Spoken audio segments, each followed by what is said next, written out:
Good morning, guys. Session will start in a couple of minutes.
Hi, Tim. We'll start by 8:05, guys.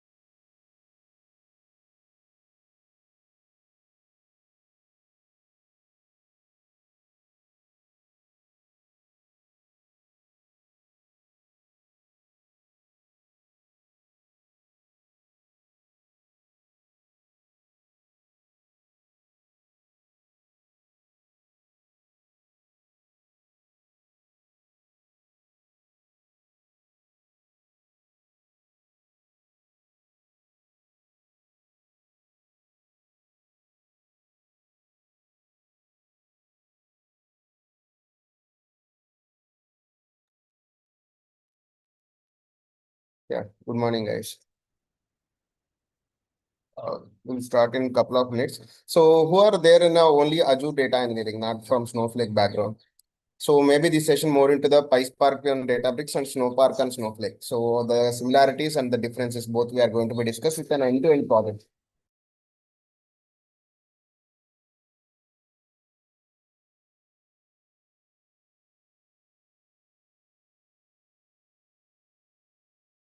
So, Sagar going to be handle this entire project. So, it will take around 2 hours, guys. Till 10 o'clock, we are going to be continue today. Okay.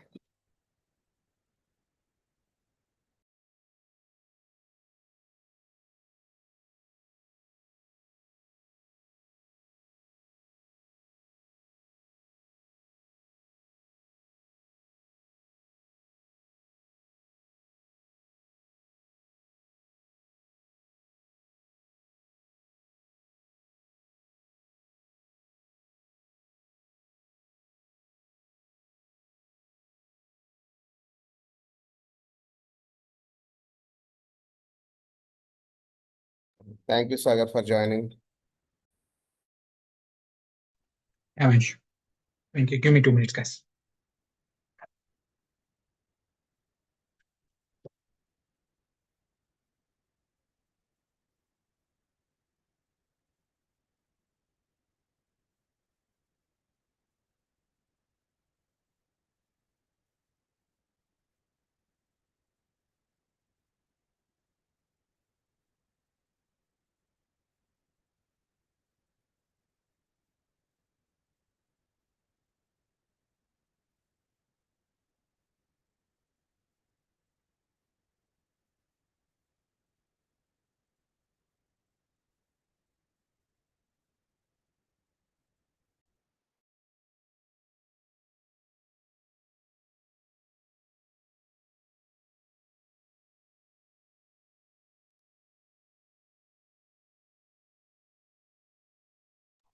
Okay, can you hear me?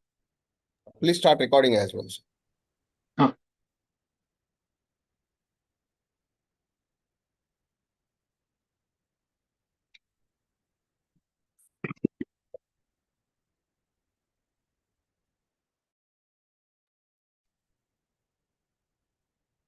Okay.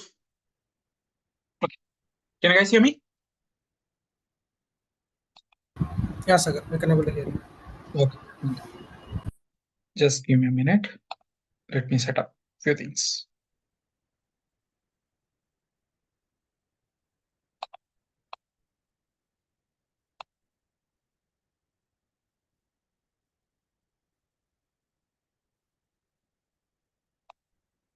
Okay, we are good. Share my screen first. Okay.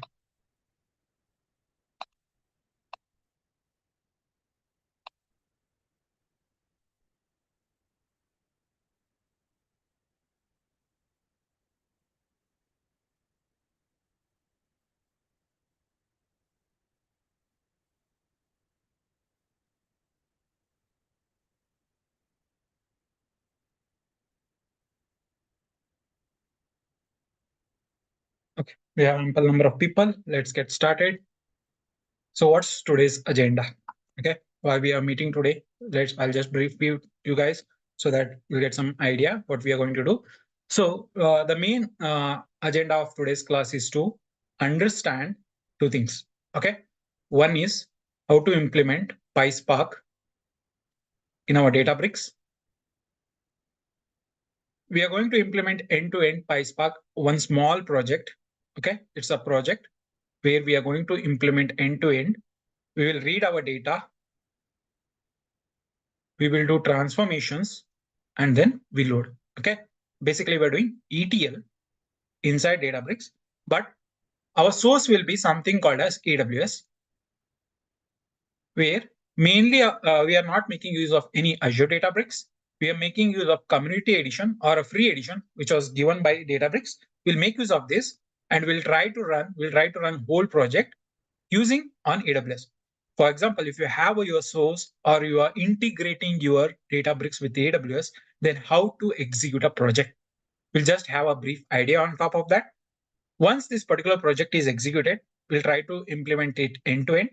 Once this is implemented, then we'll do a code migration, or else the same project, if I need to implement in Snowflake. Okay, what I need to do, the same PySpark code, how to convert that into a Snowpark code. We'll try to implement each end to end using Snowpark. And once we integrate whole thing, we will try to see how to move our code to Git. Okay, this is a part where even as a data engineer, will be moving our code from our development environment to Git, so that next our CI/CD process takes place, where code deployment happens from one environment to another. This is the main agenda of today's class. So for that, we are making use of a domain that is something called as a credit card or banking domain. In that, we'll try to analyze our credit card transactions. We have our credit card transaction. We'll try to analyze this particular credit card transactions and we'll try to implement all the transformations and what best we can do. We'll try to come up with those and then we implement our project. This is the main agenda for today's class. And there might be few folks who don't know PySpark, who don't know Snowflake, who don't know what is Snowpark, who don't know how to write this all codes. There might be few folks. Don't worry. Just try to understand what we are trying to do. The main technology we are trying to understand is how you use Databricks with AWS, how you use Python inside your PySpark code, and what is Snowpark, and how to move this PySpark code to Snowpark. That's what we are trying to analyze or understand. If anyone is new to these particular technologies, just try to understand. And if anyone knows about these technologies, understand the flow, what we are going to implement. This is the agenda for today's class. That's being said, let's get started with the architecture, what we are going to do. Any doubts so far? Are we good till now? Yes, sir. Okay. Yes, Oh. sir. That's good. So we all know in any data engineering project, there is an architecture called Medallion. We use something called the Medallion architecture, where we try to clean our data, we improve our quality of data from raw to next provision zone or cleaned data. Okay. Earlier, what we'll be having? We'll be having many sources. Okay. We might be having n number of sources. Your data might be something in MySQL or MS SQL. Your data might come from Salesforce. It can come from SAP application. It can come from your something called as API or any other SFTP sources. These all data, there will be a data migration team, or as a data engineer, you might use any ETL tools to do the data migration. Once you do all the data, you'll be always putting that data in something called the landing area. Now, our agenda for today's class is not a migration or extraction of data. Now, we have already extracted our data. We have put that all into our S3 bucket. Now, for those who don't know what is S3, it is a data lake or container used to store your raw data or any other clean data. If you want to store for a longer duration time, you can use something called the AWS S3. Equivalent service in Azure is ADLS, where Azure Data Link Gen 2, where you're keeping all your data into a container. Okay. Now we already have extracted and we are having a data into our S3. The format which we are having is one format we are getting as a CSV, another we are getting as JSON, and last we are getting as a Parquet. These are the three formats which we are getting from the sources. And this is about a transaction data. Now, our aim is to first process this all different types of data, bring that into one singular format. For that, what we do, we make use of something called as a PySpark. We are reading all the data, we are bringing all the data, we are converting all the data, and then putting it into something called as a Delta Lake format or Delta format. Delta format is nothing but it converts all the data into a tabular format. In the backend, it goes and store your data in the Parquet snappy format. But you can make use of this particular Delta tables to use it as a tables inside your Databricks. Now, what we did is, first and foremost thing what we did is, there are different types of format. We converted that into one singular format, that is Delta format, that is in the tabular form. All we did is our first layer. Now you can call this as a landing layer. You can call this as a bronze layer, where we are extracting the data. We are not making any transformations. We just extract the data. We make simple transformations like column reordering we can do, or column renaming, where metadata informations we are changing, not a data. And then we are converting into a tabular format and then keeping that into a Delta lake. Now, once we had our data into bronze area, now the actual work starts.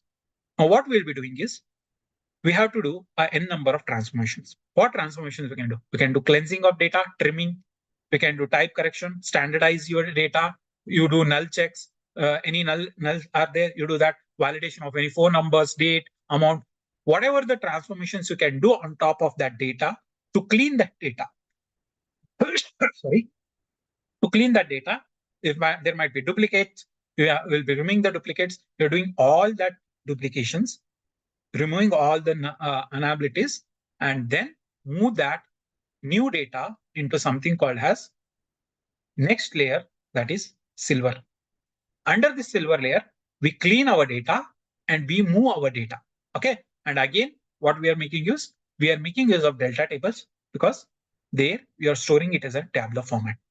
Once you move your data, now your data is clean. That's working fine.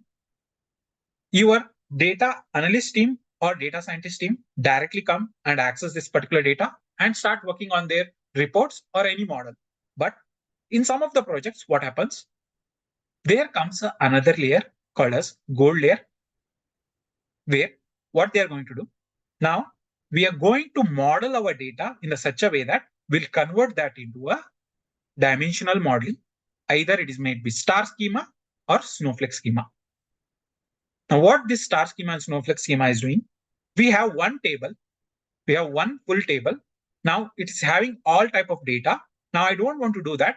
While there might be a situation where a Power BI team only requires a customer data where they want to go and access to this customer data. On top of that, they're building any reports. Now, if they go and connect to direct silver layer, you have whole transaction tables that might be having 20 plus columns, which is not required. Now, again, you need to do some transformations, everything you have to do. I don't want to do that. What I will be doing is I'll create my model in such a way that I will divide all the tables into a one format. That is, for now, I'll use something called a star schema or Snowflake schema, depending on your use case. I'll convert that into a dim and fact tables. Now I'm converting into dim and fact table and moving that into a gold layer. But we can implement one more thing. Now, whenever you bring a new data here, I don't want to bring always new data. I can implement something called as a slowly changing dimensions. Now, this slowly changing dimension is nothing but only any changes that are happening in my actual data, only that I need to move. For this particular project, I don't want to complicate you a lot of things since we are doing two projects in 2 hours. What we'll be doing, I'll be making use of something called as a SCD type 1, where only any changes that are happening in the actual table that will be reflected in your final table. We will not make any historical changes of SCD2. We'll just make it type SCD type 1 and then move that into our gold and final layer. Now, once you extract data, clean data, transform that data, and then convert that into a required format, that will be there in your gold layer. Now, next operation, what we have to do is we have to automate this process. Now, this might be running as a manually. Now, what I have to do? I have to schedule this as an orchestration, and we have to run this daily basis. Now, how to do that in Databricks with respect to AWS? Since we are not using any ADF to do orchestration, we'll see that after we implement this particular architecture. Any doubt in this architecture?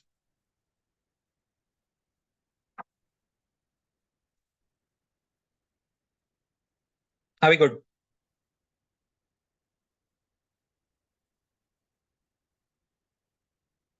Yes, sir. Okay.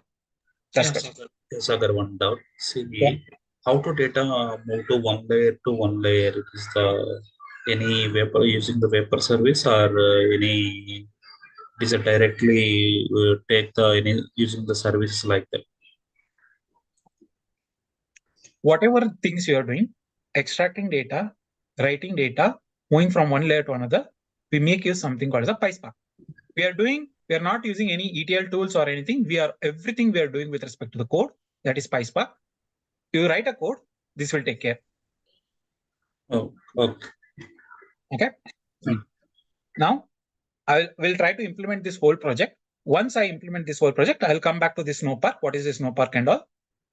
While implementing, I'll try to implement some simple transformation while writing. If there are any complex transformation, I'll just bring a code and I'll explain you. Since let's not waste more time, we'll try to understand the process and then we'll try to integrate end to end from start to our end project. And after doing that, we'll see end also how to move our code to GitHub so that the integration of GitHub is also done.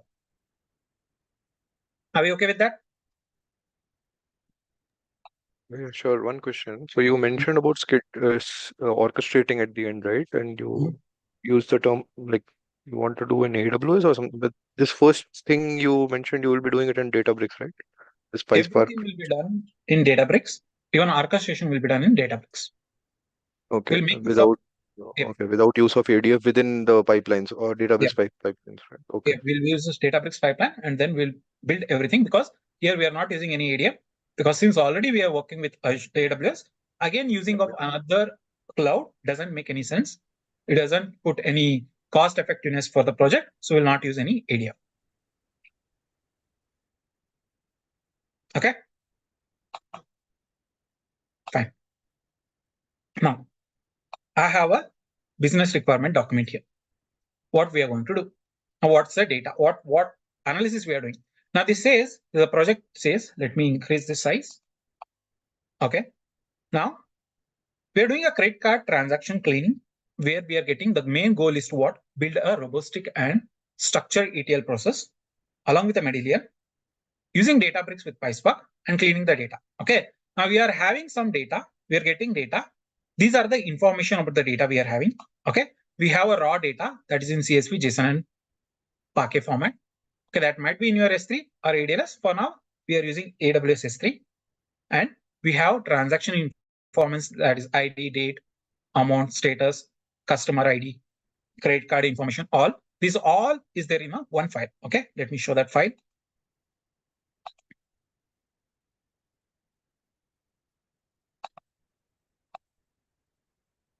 Okay. Okay. This is a file which we have where whole columns, whatever the columns are there, everything is there in this particular file where, sorry, your transaction ID, date, amount, information of transaction, then customer we have, then whatever the customer information is there, we have about that, then card information we have, and then merchant who has issued this particular card, we have that, and then location and the country. All the information about this particular credit card is been divided into 3 different files. That is, one, we have with transaction as a JSON format. Once you open this, all the data, these are in the JSON data, which we are getting like this. And then we have Parquet data also, which is not a human readable format, but we'll see along with our Databricks how this is going to look. Okay. Now, first and foremost thing, what we have to do, let's go and see our thing. Okay. Document. Okay. We are integrating Databricks with Data Lake. We are using PySpark, and these are what I need to create. I need to create a catalog. Now, what's the catalog is, you can understand it's like a database inside your Databricks. Under that, I'm creating 3 schemas. That is one, bronze, silver, and gold. This is what I need to create as a first. So I'll come here. I'm making use of Databricks free edition. Now under free edition, all the features of Databricks are being given free by Databricks now. So you can make use of this particular free edition, and whatever you are having premium features, that you can work along with this particular free edition. If you want to, how to get this, just go and search Databricks free edition and log in using it your email ID, state as forward.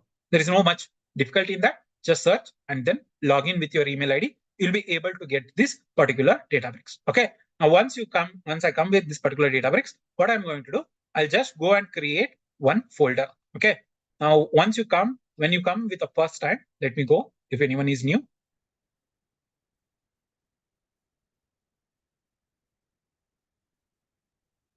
Why? Who is recording this? This session is already recorded. No need to record. We'll get this session. Okay. Now I'll go with my workspace. Once I go with the workspace, there is a workspace where you write a code. All I'll do is I have created one folder. I go here, create folder, and this particular folder I have created. Okay. I have a folder here, and then I need a notebook. So I'll go and create a notebook. This is a notebook what I have created. Let me end this, and I'll rename this as 0 catalog creation. Okay. We have created.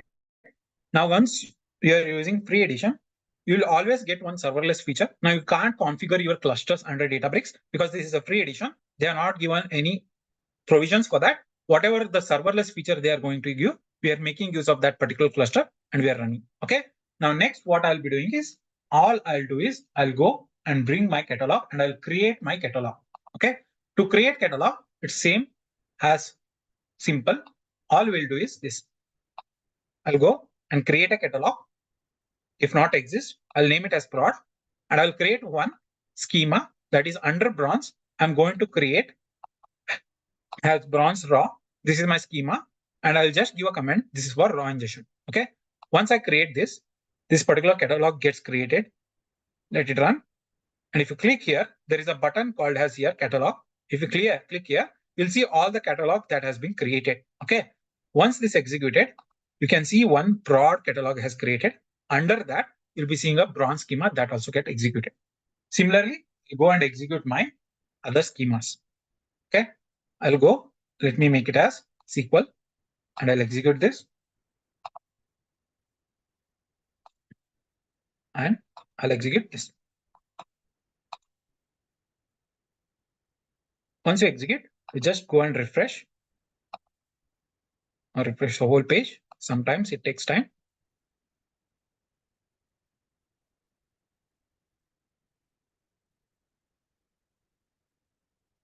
Now we can see one prod catalog is created, and we have bronze, we have gold, we have silver. By default, there will be two schemas created. One is default and another is information schema. We no need to worry about that. Okay. Now we have created our first thing. Okay. We have created our catalog. The next part, what I'll be doing is I'll go and create one more notebook where I'll say bronze ingestion, or you give any name or say bronze ingestion. Okay. I've created this notebook. Now let me go and bring my AWS. Let me log in.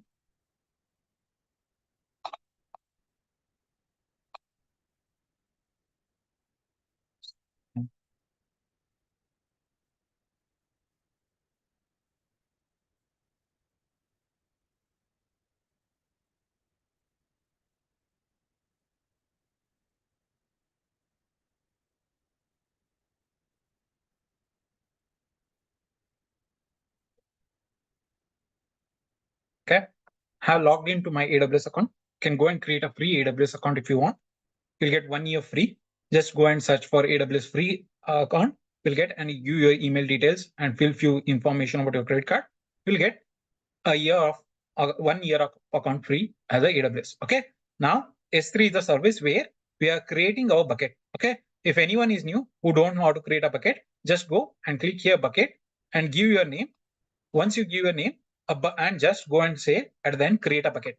Once you do that, a bucket will be created like this for you. Okay. Bucket is nothing but a container where we add our data. Okay. For our main raw to bronze or bronze ingestion, I have already created a bucket and my bucket is there under this particular project KSR. Okay. Under this, I have bucket. You go and create one particular folder. Once you create one folder, you just give a name and a folder will be created like this. And under this particular folder, I've already given a something like Snowpark.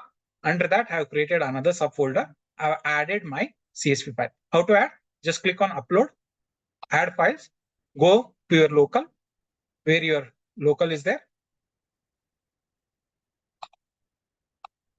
and click on your file name. Just do that and upload. Once you do that, a file will be uploaded into your S3 bucket. Okay. Similarly, I've created one folder for JSON Parquet and I've added that particular folders here. Now, my data is in S3. How to read that in my Databricks? For that, we can either do as a mounting or we can directly use something called the credentials and directly read from our S3. For simplified purpose, I'm not doing any mounting. All I do is I'll go to my account. There is something called as security credentials. Go there. Once you go to credentials, come down. You have something called as an access key. For one account, you can create only 2 access key. For example, now I'll just go and delete. You can delete any one of the 3, and you see there is something called create access. Let me go and delete one.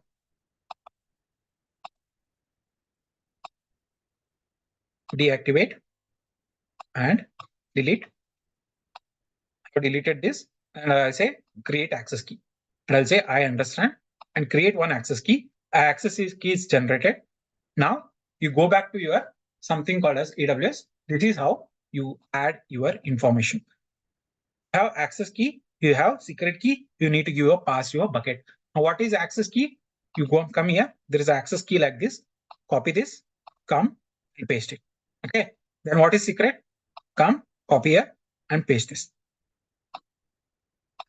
Now once you paste it, you give your bucket name. How to access this? In our AWS, we use ABSS path, whereas in something called as S3 or AWS S3, we use S3A. And what is our access key? Add secret key and our bucket. We just give that and our path that is under Snowpark under CSV. If you go back to your S3, you can see under S3.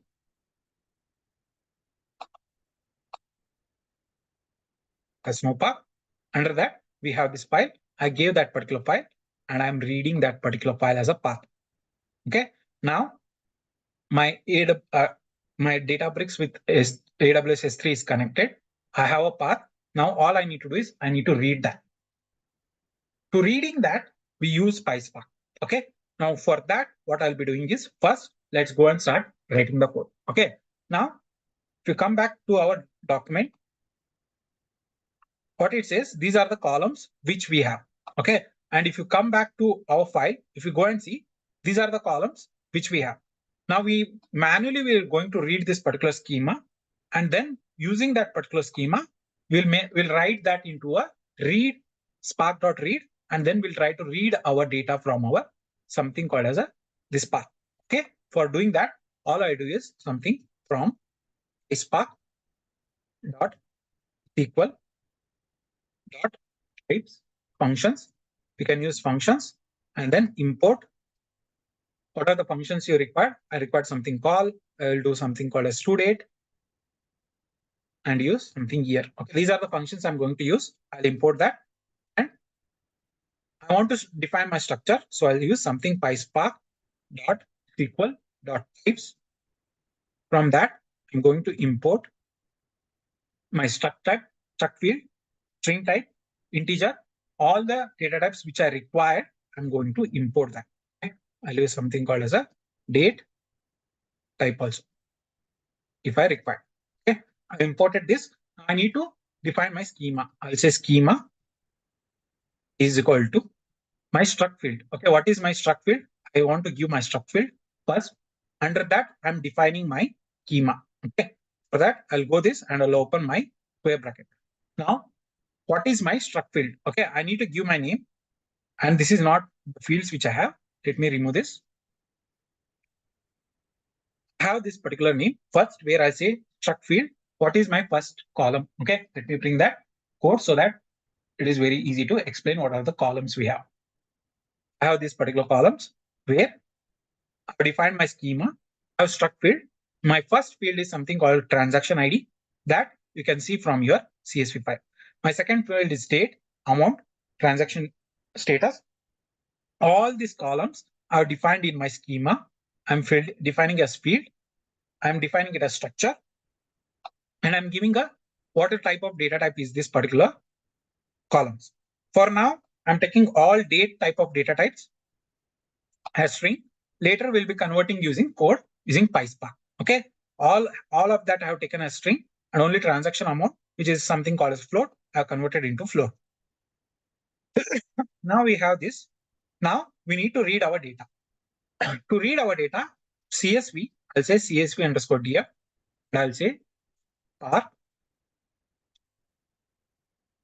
read dot CSV or something options. I'll say option. And I'll give my option header is equal to true. I'll make use of this, and your Databricks has given you the code. Okay, I read this my option. I gave header is equal to true, and schema. What schema I need to use? I am using this particular schema. And what is a path? This path I have already defined it here. Okay. Now let's go and display and see whether this data is coming or not. All I'll do, I'll say display. Once I run this particular schema or this particular data, schema is not defined. Okay, let me run this. Okay, then I'll go and run this.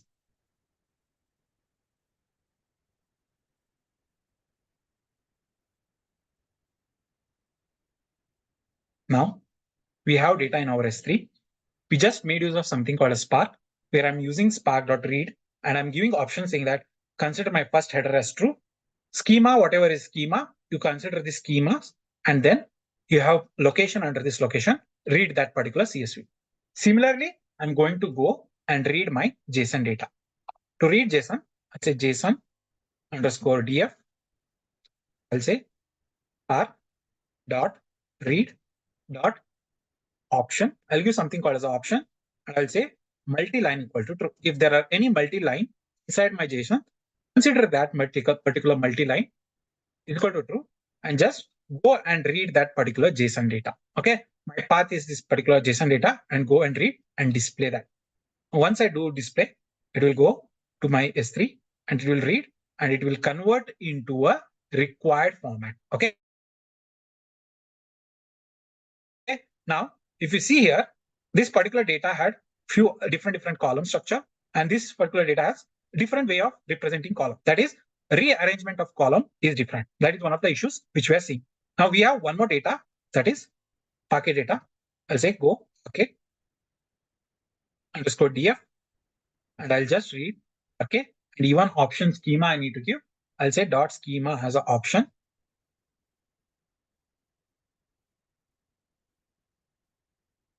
Schema, I'm making use of the schema which we have defined. Okay, I'm using that and I'm displaying that.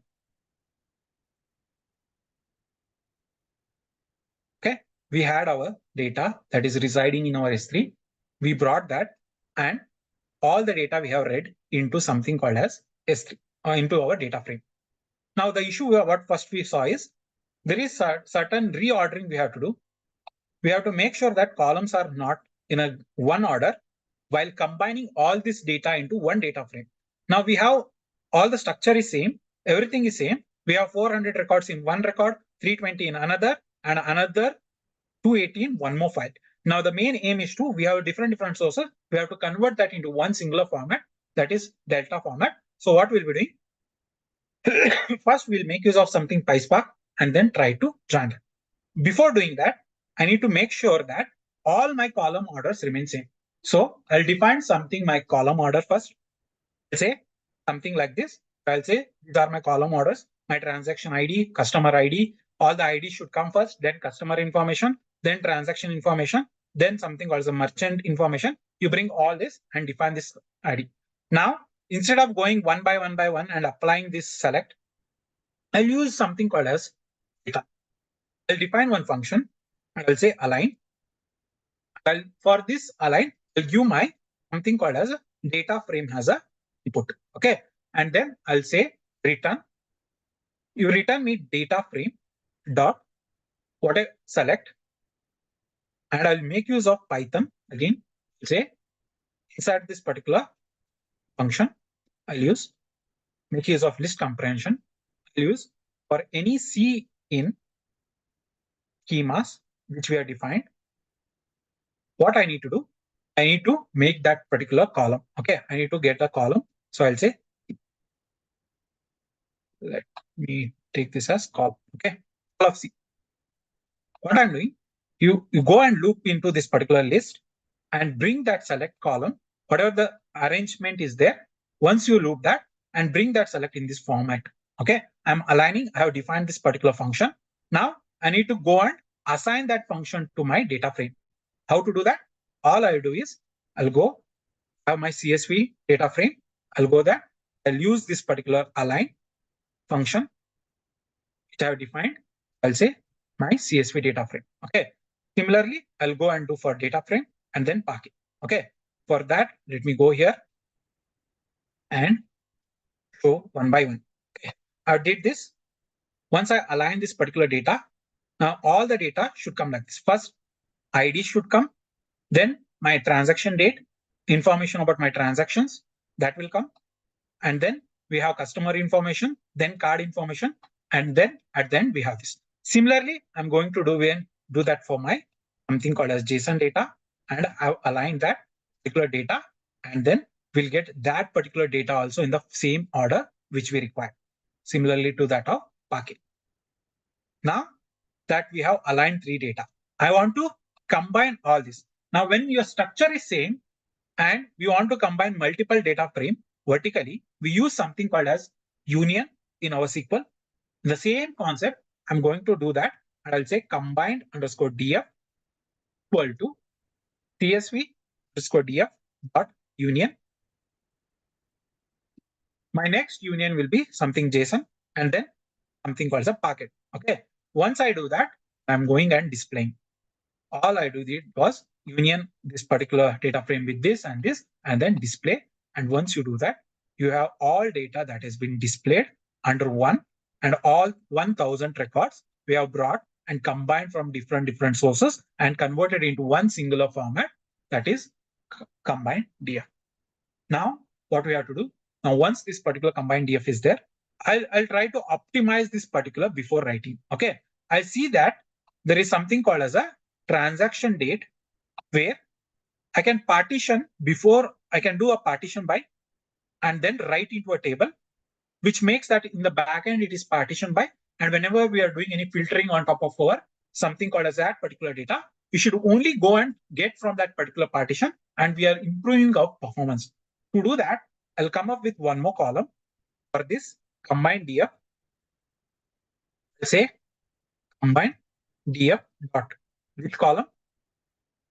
For this particular with column, create one particular column that is year. Okay. How this particular year should come? Year should come from my any of the transaction date column. That is, I have this particular transaction date. From this particular transaction date, whatever the date you have, you extract the year. You can see 2023 is there, 2025 is there. Different way this particular columns are there. I'll just go and create that particular column. Okay. Once I go and create this particular column, you can see at the end a column is created.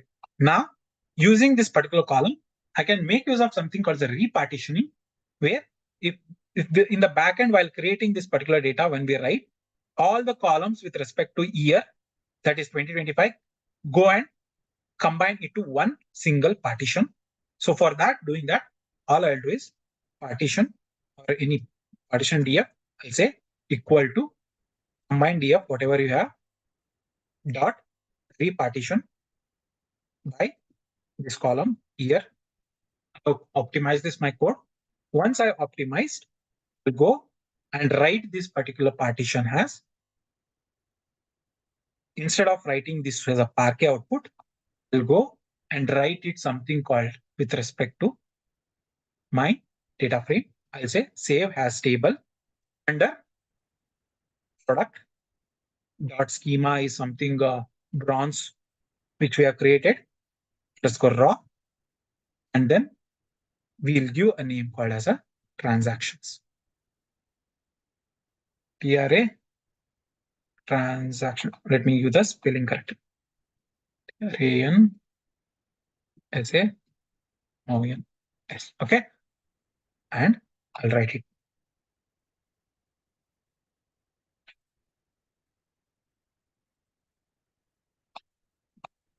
Once you write this, it goes and saves in a form of tabular format. Okay, now that is written.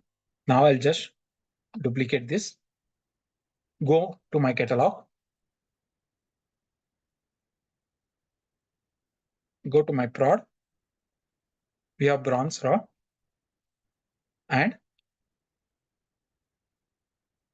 table. We have one transaction table here. Once you click that particular table, you see all the data has come into my, this is a managed table. It's a delta format. In the backend, it is making use of delta formats. And we have a sample data. That is, let me select this compute so that it can show a sample data. Okay. Now we converted, we did our first transformation where we converted all our different type of format into a singular format, where we converted that into a tabular format. If you want, you can read here, or else I want to read my table. All I'll say is copy this, come here. I'll make use of something SQL, and I'll say select star from this particular thing, and I'll read my table here. It will go and making use of something tabular format we are converted. It will come and we'll be able to see all the data that we have defined in a one singular format. We completed our first zone, that is bronze, where we have converted our different file format into one format, that is a tabular format. Any doubts so far?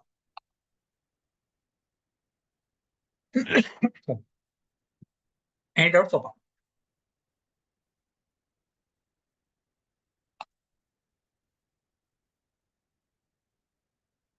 We good? Yes, Sagar. Yes. Now, next is something called as a transformation things which we are doing from bronze to silver. Okay. I created one more notebook. Now let's go back to our document. We completed our ingestion, partition by year, and saved that as a bronze. These are the transformations which we need to do. The first and foremost transformation which they are asking us to do is clean our data, date data type. Wherever there are transaction date, DOB, expression date, you convert that into a date and you filter all the date. Now, any date of birth should be greater than whatever the current date is there. It should be, current date should be more than the birth of date. That is, always when you minus something, you do difference from current date to date of birth, you should get always greater, should not be a lesser amount. I mean, if the date of birth is future, for example, we have something 19th July, you can't give the future date of birth like 20th July. That's not a correct data. So future we cannot define. That's the wrong data they have given. So we have to remove that. We have to filter that. And we also check, we should need to check the expiry date. Expiry date of the card should be always in the future, not in the back. If there are any expiry date, I don't want to use that. Okay. To do that, how you do that particular first transformation, let's go and try and do that. For implementing all the transformations, I first import my functions which I am going to use. I'm going to use these many number of functions, and then I'm going to use date time. So I'm importing all these functionalities first. Sorry. Let me attach my serverless feature. Okay.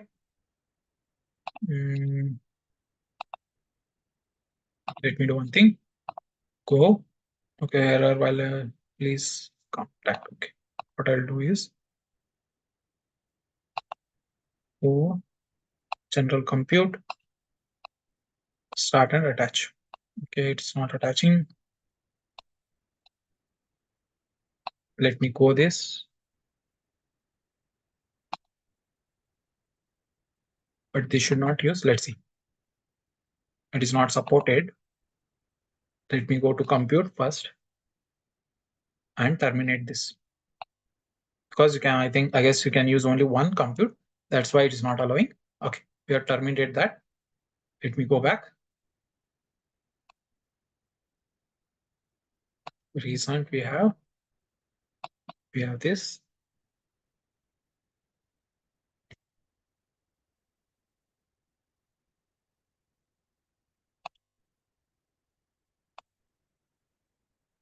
Okay, let me go and apply this. Okay, now let me run. We can only connect with one compute. So it was throwing an error. Since I was showing you a display here, for that it requires a SQL compute data warehouse. There are two types of data warehouse. So that's the reason I have selected. Now it is not able to allow another compute. So what I did, I just terminated that and I'm using the compute. Okay. Now our first transformation is what? First, before doing any transformation, I need to read the data into a data frame. I'll use raw_df.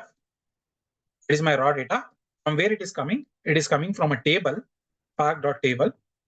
The table name is something that we have here.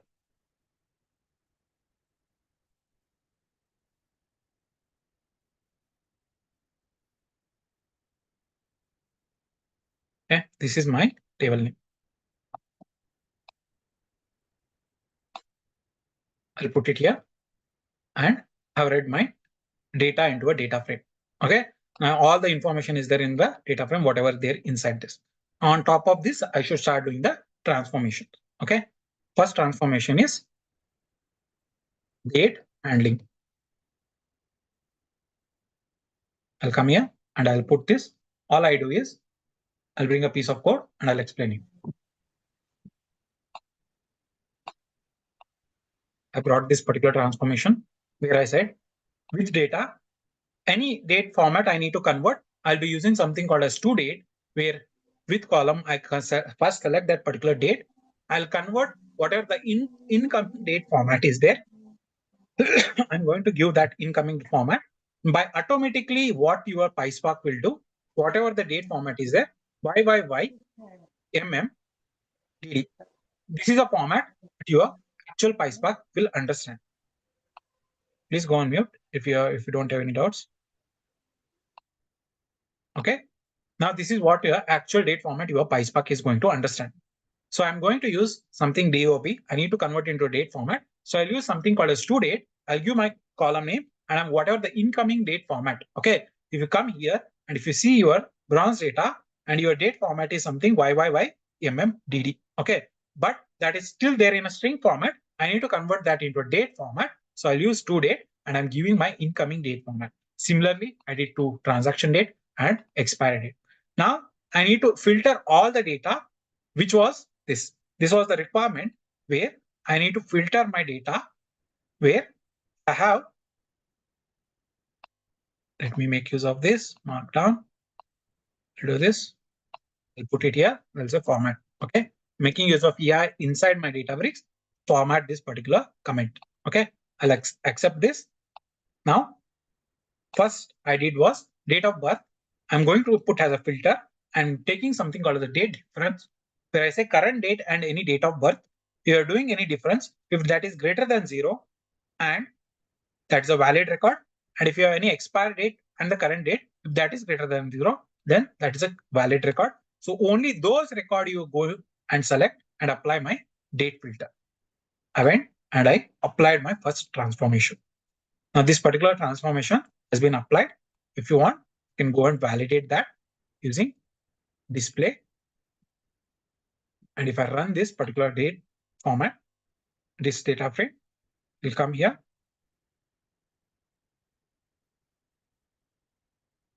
You see, it is converted into a date format.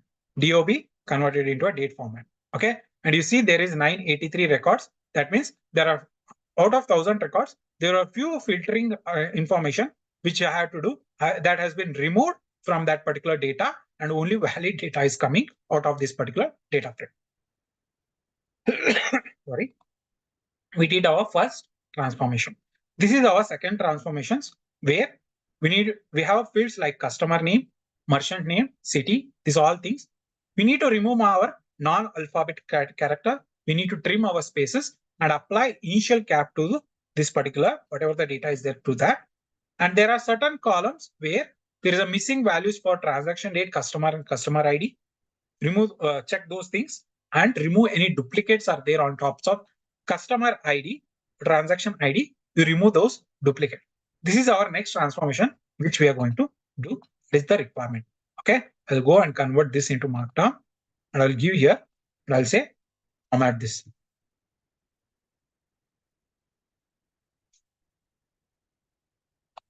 Then I'll just accept. Now this is the transformation. What we are doing, we are removing the non-alphabetical characters in this because only alphabet we require, and then we are trimming spaces. Then we are initializing our data. I mean, only the first character should be capital. All should remain as a small, and then we are removing the nulls, or we're removing the duplicate. To do that, first I'll go and select all my columns. Whatever the date fields are there, text fields are there, I'm going and selecting my customer name, merchant name, customer city, all the information I'm doing. I'm first selecting into my columns, and then again I'll make use of something called as Python to do these particular transformations. For that, I'll loop all the fields, whatever there. For any fields in this particular text, use DataFrame dot this particular field and initiate first using this regular expression. Now, what this particular regular expression means? Okay, I'm taking this particular regular expression like this, where it removes all the non-alphabet. Okay, it starts with something special character. First, it goes and select all the characters that is starting with A to Z and small a to Z and capital A to Z. Only bring those, and that should end with only these things. Apart from that, no other character should be there. So what we are doing, if there are any things that are coming apart from this, any other things are coming, you replace it with a blank. That's what I did with my first transformation. That is using regular expression, call this particular columns one by one and apply this particular regular expression. Apart from any of the small characters that are coming as a that are not a character base, you just replace with something called as empty. After that, you apply a trim. Once this particular trim is done, then you initialize that particular data. I made the combination of Python plus PySpark and applying my transformations. Once you apply this particular transformations, then I just say go and display this so that to validate my data. Now this is how you need to make use of Python. Instead of going and writing one by one all, Now, if I wanted to do the same thing for all these particular columns, what I have to do? I have to go df with column, add this. Instead of this f, you will add this. Instead of f, it will come like this. For example, let me take this. I'll put it here. Should have done this. Okay. Instead of doing this, now this would have been your first column. Okay. Then again, I would have taken this with column and I would have gone here. I have applied this column, this, like this. You should have gone and applied for each and every columns, which was unnecessary work. Now you should write a minimum code that should do your work. Instead of going and applying this whole thing, what I did, I wrote one code, that is this piece of code that goes and loops to all these particular columns and apply one by one. Once it comes out of this particular loop, it goes and apply to the final and it display. That's it. And if you come and see our customer date, customer name, everything has been initialized to capital. Okay. If you come here, earlier, it might have been small letter, but we have removed all the characters. Apart from that, any from gender, customer city, if any things are there, we removed and we applied our transformation. Any doubt in this transformation? What we did? Have we got till now? Yes, sir. You have connected all the columns or the specific columns which are requested. Yeah, which was requested. Based on that, I have applied my looping condition and I have done. Okay. Yes. Fine. Unnecessary, we no need to display. So I'll just remove this. When I run next time, this particular display should not come. So I'm removing my display. Now, next, I'll go and I'll check what is my next transformation. Now, they're asking to clean our data. Wherever there is M, make it as a male. F is there, female, and remove the timestamp. Any spaces are there, you remove that. And if apart from this anything is coming, you should keep it as otherwise. Okay. For that, again, I'll go here. I'll use something called as a markdown and I'll go and say format this. Okay. It has given the requirement. This is what we are going to do. For that, since it's a straightforward, I'll just bring my code. I have my gender, column gender. I'll use when and other, similar to that of case statement, where I'm saying whenever there is gender is equal to male, you go and make it as female. Whenever there is gender is equal to female, go to F, you go and make it as female, and then you take it as others. Okay. I just went and applied, and I took this particular transformations and I have applied it. Okay. I just run this particular transformation. Some issue. Let me see with column, we have everything is fine. Let's go and fix this. Okay. It's fine. I might have used some extra bracket. Let's see.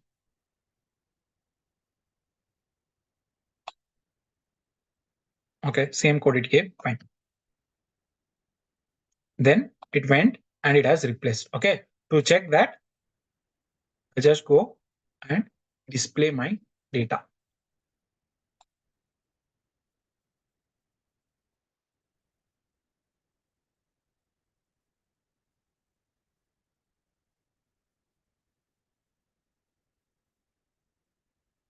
Okay. If you come to your gender, you see, has converted everything to others. That is wrong code. Let me go and see. Whenever there is gender M, you make it as male. Gender female, you make it as female. Otherwise, M. Okay. Let's go and see. It has given all as female. Some mistake it has done. A gender with column upper trim. When gender is equal to M, it should have been male, but it gave everything as others.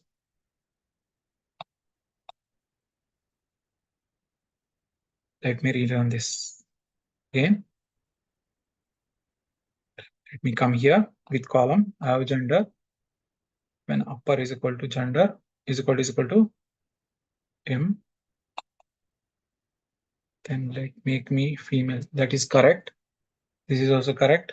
Otherwise, others. This is also correct. But why it is showing?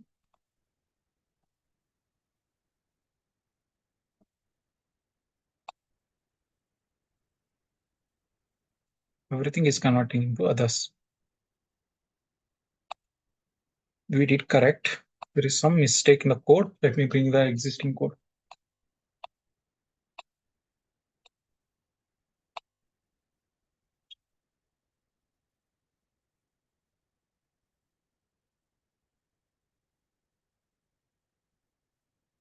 Let me check that. We have same code. There is no little difference. It is taking everything as image. Can we check the gender column value, whether it is capital M or not, on which you are making this transformation? Yeah. Let me go and check that first. Go and display that.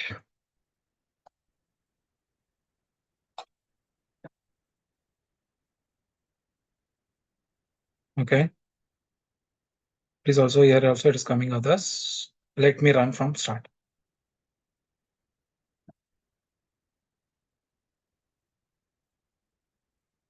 Maybe some issue with that. Okay. Line number 2.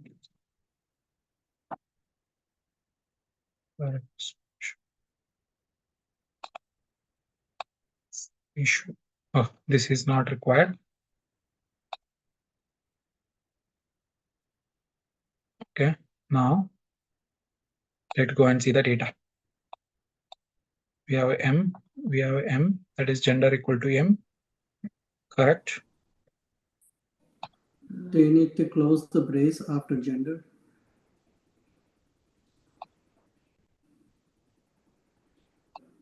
Here is no.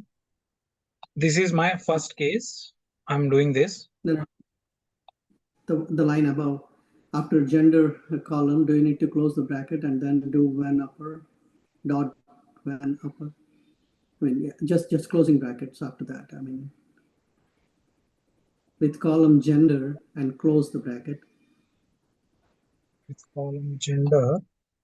Yeah, close it after right after gender, right? No, because what you're doing, any with column, and you need to first pass your column. Then whatever expression we are doing, you have to pass that. That's correct. Right. Okay. One missing value. Let's diagnose this.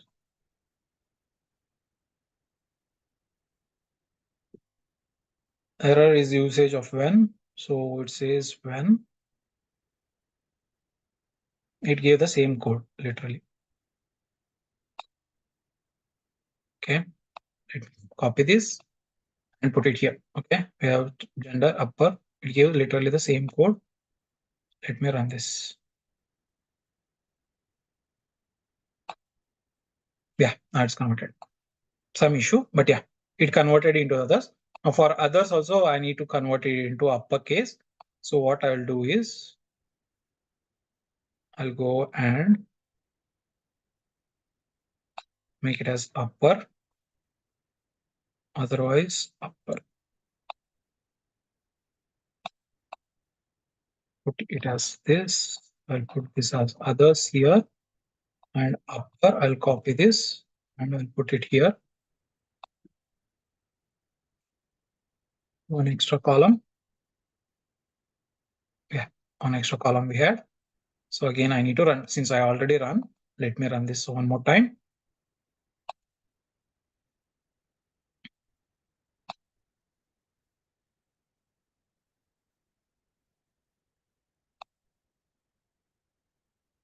Okay. Now we have correctly data. Okay. We converted that. Our next transformation. Again, remove this for now. What is our next transformation? Let's go and analyze that. Okay. There are certain card here. I need to trim that and convert all that into upper cases. These are our next transformations where I'll come. I'll just go here, make it as generate. Okay. All I need to do is the one more thing which we missed is this. We have to normalize this. I think we have missed one transformation here. Did we drop this? Did we drop duplicates and nulls? No. No, Sagar, we didn't. Yeah. We need to go and drop this. So for that, all I use this drop duplicates and drop NA. Let me add that one transformation here before that. I use drop NA wherever there is nulls, go and drop that particular columns, and any duplicates on based on transaction, go and drop that. That's a straightforward transformations which we have for dropping in our PySpark. Okay. Now then we are going and doing, and we are doing uppercase. Yes, we are the uppercase we have to do. We'll go and trim, and with column is there, we are doing our expression. Whatever the column is there, you trim that, and then you make it as upper, and we made all our data as a uppercase. Okay. That transformation we'll see later since it's a very small. Okay. Now next we did that, this, that, and next there is something called as an email validation. Okay. We need to validate the data and make this particular transformation. Okay. Let me add that and I'll explain it.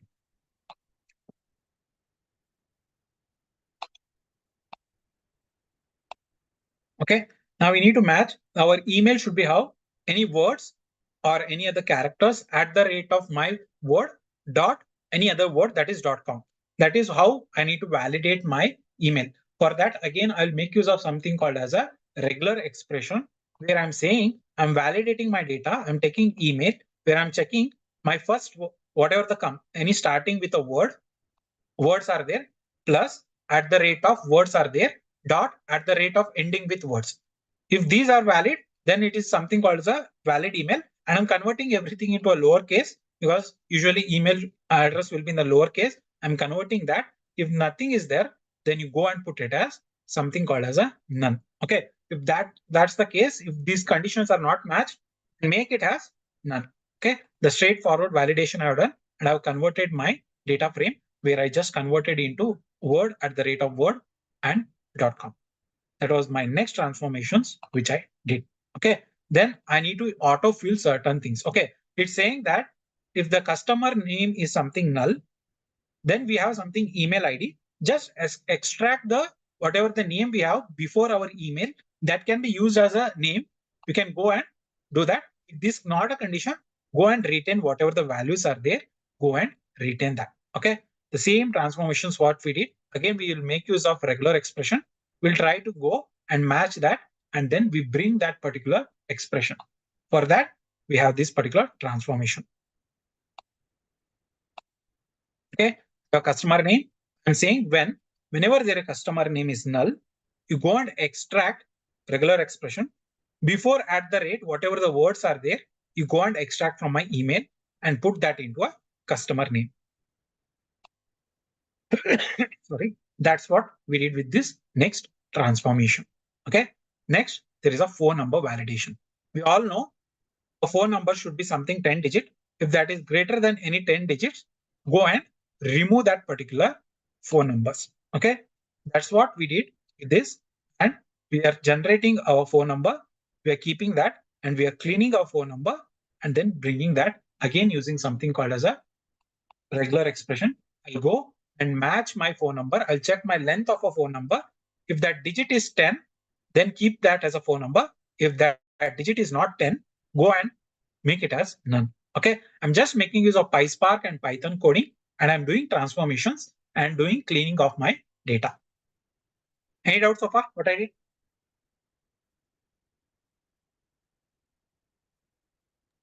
No. Any doubt? Yep. Yep. Are we good? All good. Okay. Fine. We'll go and see the next transformations. Okay. It says there are some nulls that are there, like you might be having something apart from null, dash, null, unknown, NA, none, like this, the data might come under this particular columns. If data are there, then I need to replace with some valid data. That's what the requirement is there. And that's what we are trying to do here. I'll just generate this particular requirement, and then we'll try to apply that particular transformation. Okay. Now replace all this with something called as a null, and these are the applications which I need to do. For that, what I do, again, instead of going and applying one by one, I'll create one placeholder where all this information I'm keeping, and I'll create one string column, which on top of all the columns where I need to apply, I'm going and keeping that columns. And then again, I'll loop and keep my something called as a for each loop. I'm going and applying where I say, if anything that is there is in this placeholder, convert that into null, because these are all null representation, but these are coming as string. I need to convert that into null. So I'll apply my for loop in this particular columns. Again, I'll go df with column, my column name. And when this column is equal to is in this particular null, you go and replace that. It will go and loop it to one by one and apply my transformation. I made use of something Python and applying that, and I'm doing PySpark coding along with my Python. Next transformation is, there is something Tamil Nadu. These are the names that are coming. I need to make it as correctly. That is India and Tamil Nadu. That's what is a requirement. It's a straightforward requirement where I just go and make use of case when statement, where I'm going and converting that into a format which is required. Okay, let me come and generate this. I'll apply this and it'll go, and I've taken with column and expression wherever there is state is this, go and do and replace that with the something called as Tamil Nadu. Okay, I just made use of replace. We can go and use when statement also or replace statement, and then I just replace that my data. Okay, now what's the next transformations? I'm going a bit fast because you can go through the code and understand. We'll understand the process. The same thing I need to implement in Snowflake. So I'm just copying the code and explaining the code. If you are still having any issues with the code, do let me know. Or are we good till now? Yes, sir. Yes. Okay. Then I'll go here and I'll create one more thing where I'll go here and I'll generate this. Okay. My next transformation, what they have asked is, I need to come up with one valid record column, and you'll say if any transaction is greater than 0, that is valid. If date of birth is less than this, that is valid. If this current date is greater than that, then that is valid. Otherwise, everything that valid column is false. Okay, I need to create one column. Okay, for that, just create one particular column, and I'll say when this particular case, that is transaction date, is greater than this, and whatever the difference between the current date and DOB is greater than that, and this is greater than that, then make it as true. Otherwise, you make it as false. Now, this particular transformation we would have done before this. Since there might be, we have already filtered the data, that would have not come. Before applying this filter, we would have applied that. But anyhow, we'll go and apply now.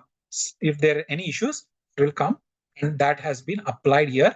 And I'm created one particular column. Okay. Now let's go and see, validate some data, and we'll see what all things we have done so far.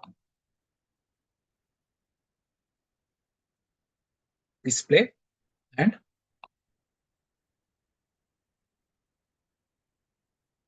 now if you see, we have all the data, we have cleaned our data, we have come up with all, we have cleaned our null. Wherever there is issue with our phone number, that is also converted into null, and all the data has been cleaned, and there is one valid column that has been added. Everything should come as true. Okay, now so far we done this. Okay, let me increase this form. Okay, now what is the next transformation we have? Now, since we came up with one column, I need to add a condition. Okay, why this particular, if there are any issues in that particular column, then I need to generate certain things where if amount is less than 0, you add a reason called as a invalid transaction. If date of birth is greater than first date of birth, add it as a future date. And if there are any expired date, you add that as this particular thing. Same way, how we created our column for reason, we'll create one invalid reason where I'm saying my current is this, if this condition is satisfied, you go and add this information. If this condition is satisfied, go and add this information and do this. Okay, I did that and I run this, and I added that one extra column here. If you come, and see that at the end, one invalid column has been added. Now almost we came with last 2, 3, 4 transformations is there. Then it says there is something called as a mapping. Okay. Now we need to map this.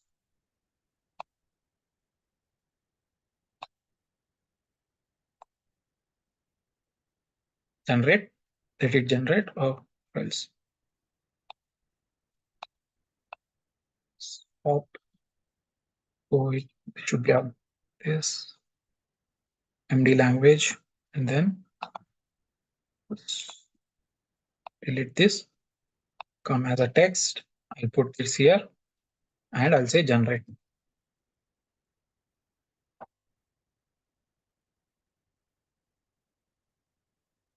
Okay.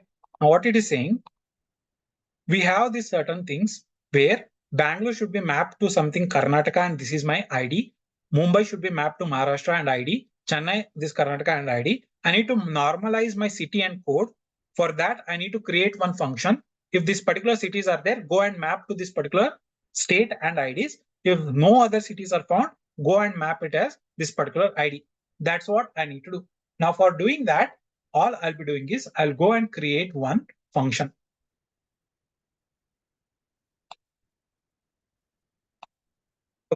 First, I go on and created a function where I'm passing my data frame and mapping. This particular mapping will be in the form of whatever this particular mapping is there that I'm passing, where I have certain cities, state, and IDs are mapped in the form of this is dictionary in the form of tuple. They are mapped to each of the key values.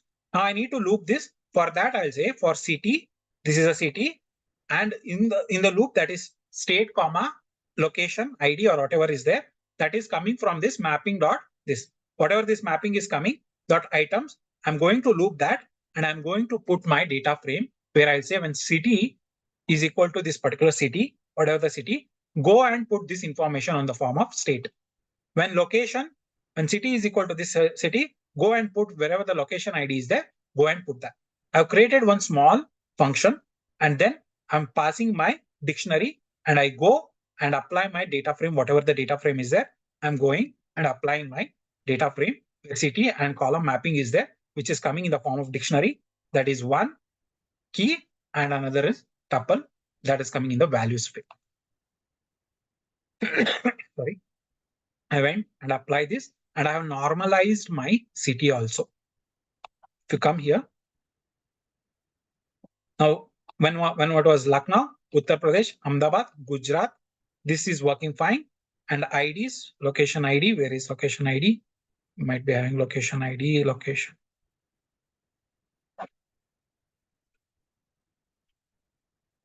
Where is location ID?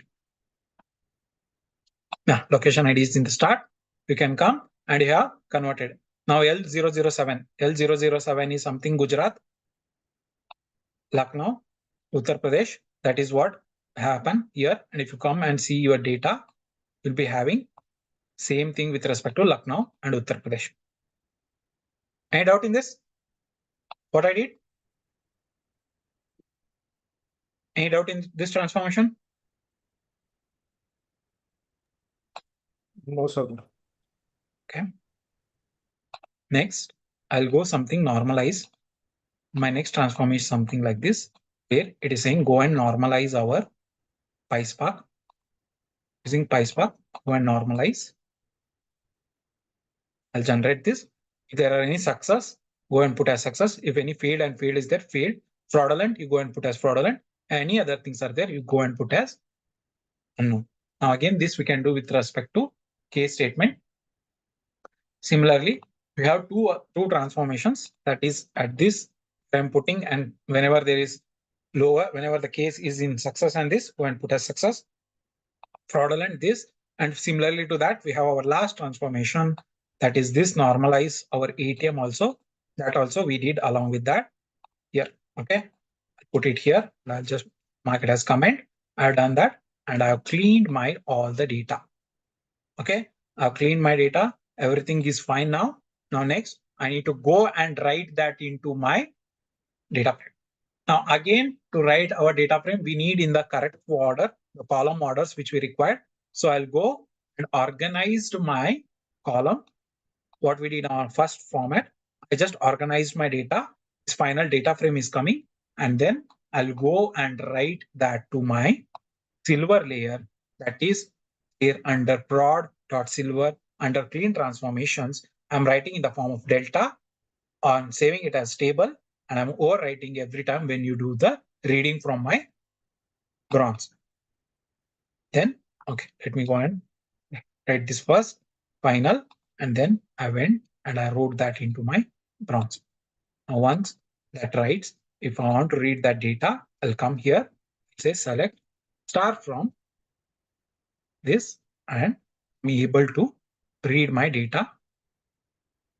All the clean data is there, and I've moved that to my silver, and we have 983 as a valid records which are coming from our transformations.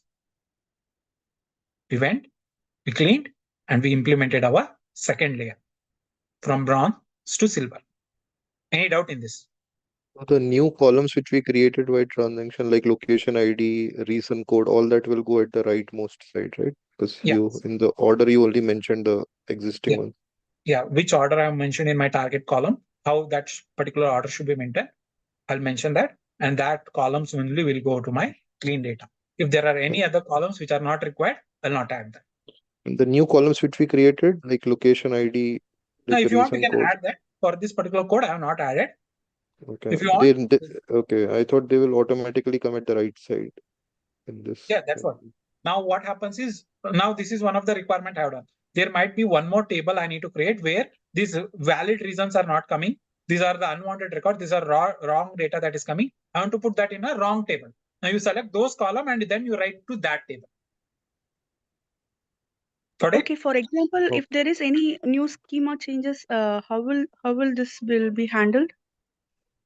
Schema changes in the form of data types or addition Yeah. of the column? For addition of new columns like that. Yeah. For that, what happens? See, you nowhere have written anywhere that you whatever the columns you have taken, right? Only those columns are going.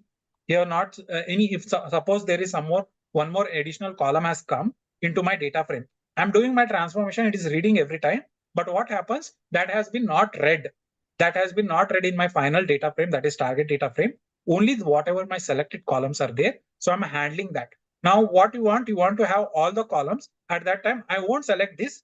Whatever the final is coming, data frame, I'll do that. And I'll add one more thing here while writing option mode override schema is equal to true. Now what it does, whatever the schema changes is there, every time it goes and rewrite your schema into your target table. Okay. Can we not use that merge schema, that one? Yeah, if you don't want to merge it, if any schema changes are there, you don't want that to reflect, and if you remove that, and if you are not selecting these columns and directly from your data frame you're using, it will fail here because now you are not allowed to merge that schema and you are doing schema evaluation that is coming with respect to your delta table. Okay. Okay. Now, based on the requirement, you can handle whatever the situations you want. You can handle that. Have you got till now? Yeah, got it. Okay. Okay. Now we did our cleaning. I know I did a bit fast. You guys can go one more time and read that particular transformations again and practice that without copy pasting. Why I did with copy pasting? Because I wanted to explain the process, and even I want to explain the Snowpark process, and I want to show the Git also. So it will take some time. That's the reason I copied, pasted, and I did a bit fast. If you guys still have any doubts, please let me know.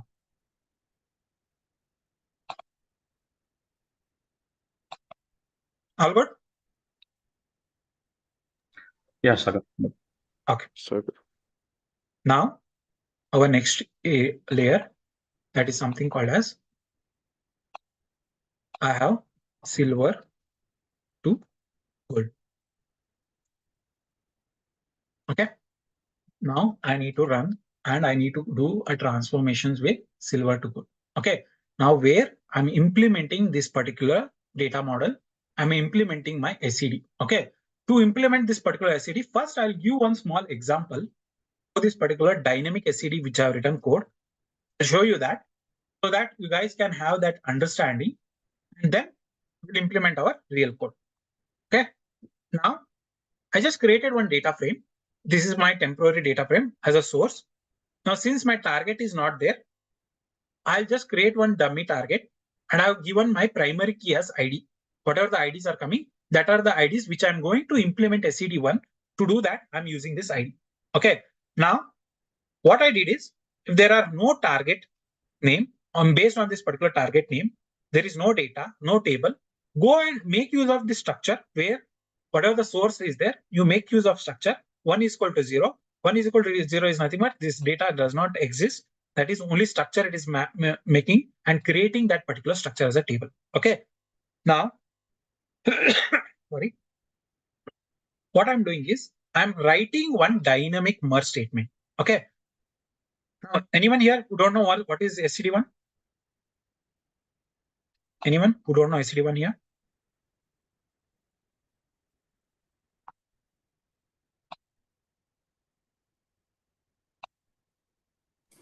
Sorry, can you say that again? What was the question?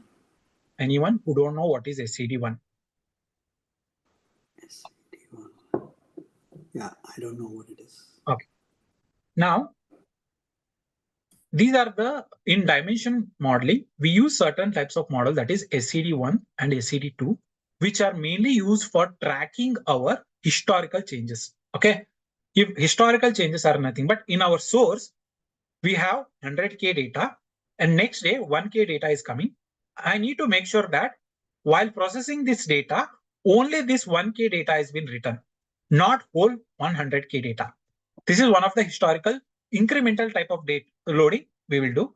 For that, we use something called SCD1 and SCD2, where in SCD2, what we'll be doing, we'll be maintaining our historical information. That is, for suppose I have a ID1 and this guy stays in something Bangalore, and this particular guy went to Mumbai. Now, if I'm writing a code with respect to SCD2, in my table, I'll make this my old record, I'll maintain that also, and I'll make it as something inactive record. But whatever the information about this whole person, that is been maintained in my target table. Okay. In my target table, it will look like that. 1, Bangalore, and I have some housekeeping columns where I say that active or inactive columns, and I'll say inactive. This guy is inactive. Okay, this was my old record. Whereas same and again 1 and Mumbai. Now this I'll make it as active. I'll make it as active, indicating that this is his old records. This is my current record. Now from Mumbai, he has moved to Pune. Then I'll maintain again. I'll make this again as inactive and this as active, so that I can have each and every information I can track about this particular person. That is maintained in my SCD2. Now I don't want to maintain SCD2. I don't want to complicate this process. All I'll use is SCD1. In SCD1, what it will happen, we'll be having this Bangalore, 1 is there. Next time you move to Mumbai. Now it will go and replace from Bangalore to Mumbai. Now next time he goes to Pune, you'll go and replace the same record with Pune. In this way, you are having your latest record from the source and you are not maintaining any historical information. That's what we do in our SCD1. Any doubts? What is SCD1? I just gave a brief idea. Yeah, got it. Thank you. Okay. Now, how to do this SCD1? Now, since you are using of delta tables, you no need to go and write any PySpark code. Your delta tables have functionality where you can make use of merge statement similarly to that of your SQL. How we use a merge statement? In this merge statement, I'll first take a target, compare my data with source based on one ID, that is any identical column. For example, now here ID is something uniquely we can represent some as an ID. Based on this particular ID, I'll match the data. In the particular data, in my target, if ID1 is there, that is matching ID source, then that means that in my target already this particular data is existing and that is an updated record. So what I say, when this particular match is happened, go and update that particular record. Now, for example, there is no ID2 and in my source I'm getting as ID2, and in target ID2 is not there. Then if the data is not there in my target, go and insert that new record. That's what I'm doing in my SCD1. That's what we'll be doing in SCD1. That's what I have done. I said merge into my target using source on condition ID. Now I have created one small condition, that is joining condition. I'll just take all my whatever the primary keys are there, I have defined as a list. I'll take that on both source and target. These IDs will be there. I'll go and I'll write this particular statement. I'll using this source. When matched, go and update that. When not matched, go and insert that. Okay, that's what I'm doing. I'll just run and I'll show you this particular code. Now this particular code has created. Let it run.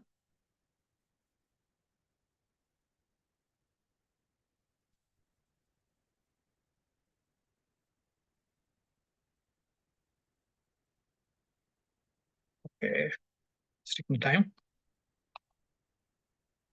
Connected, but also taking time to get started. Let it run. Okay, I'll execute this also.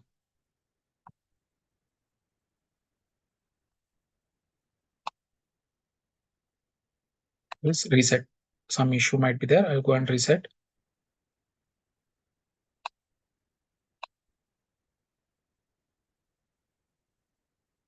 Starting.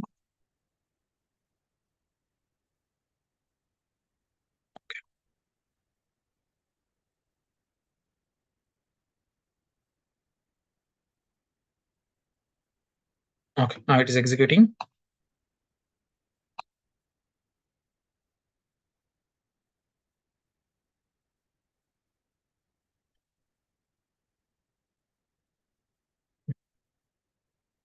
Okay, executed.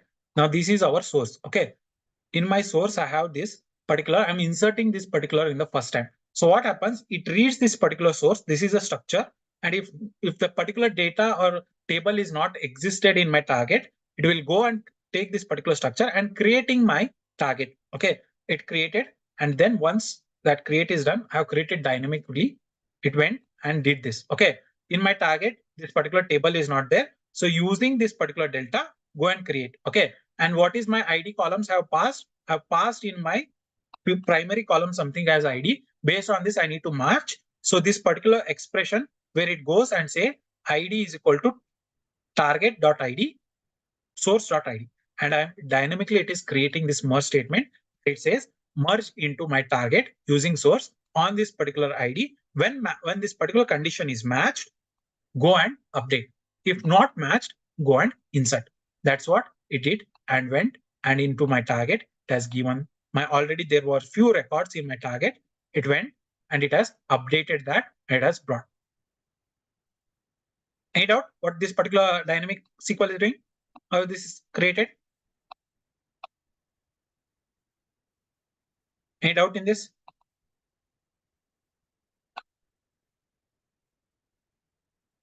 Any doubt in this? No, Sagar, it's clear.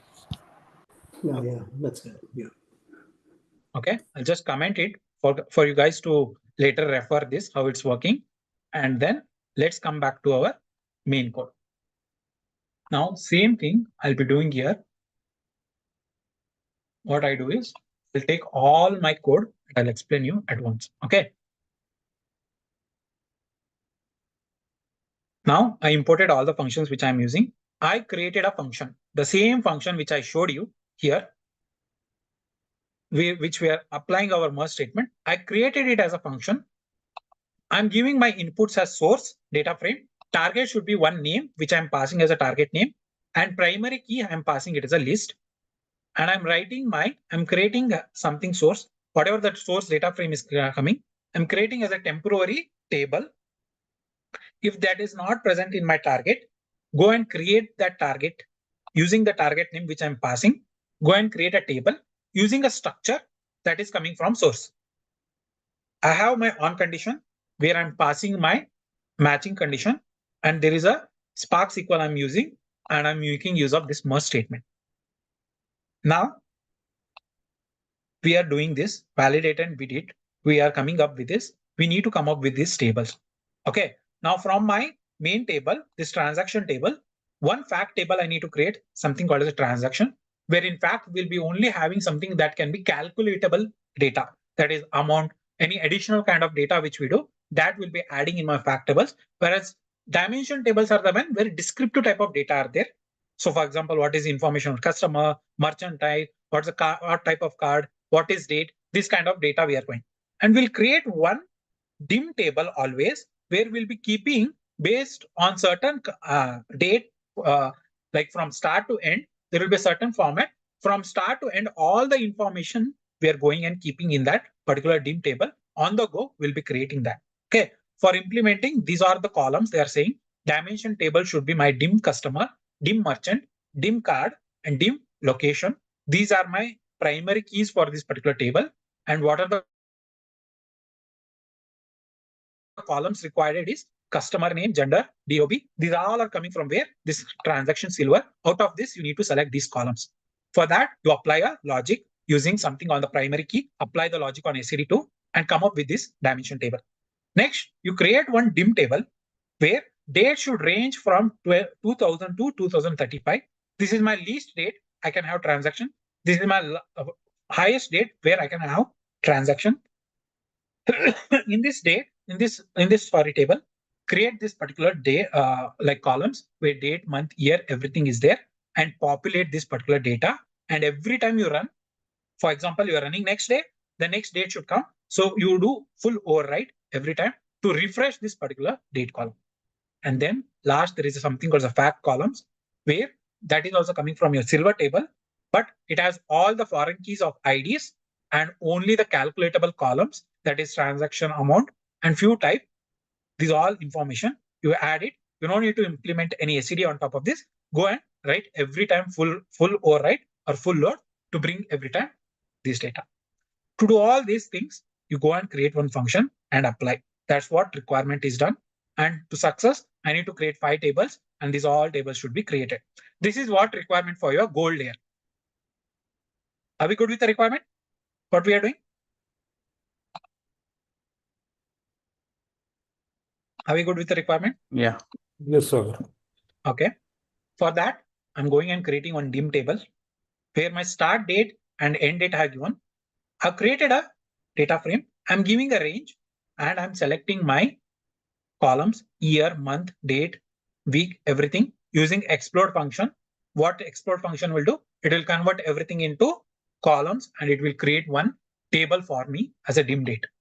And I'm writing that into my dim location every time. Okay. Next, I need to apply my SCD. Now I already have created a function. Now I need a source data frame. I need a target table name. I need a list of primary key.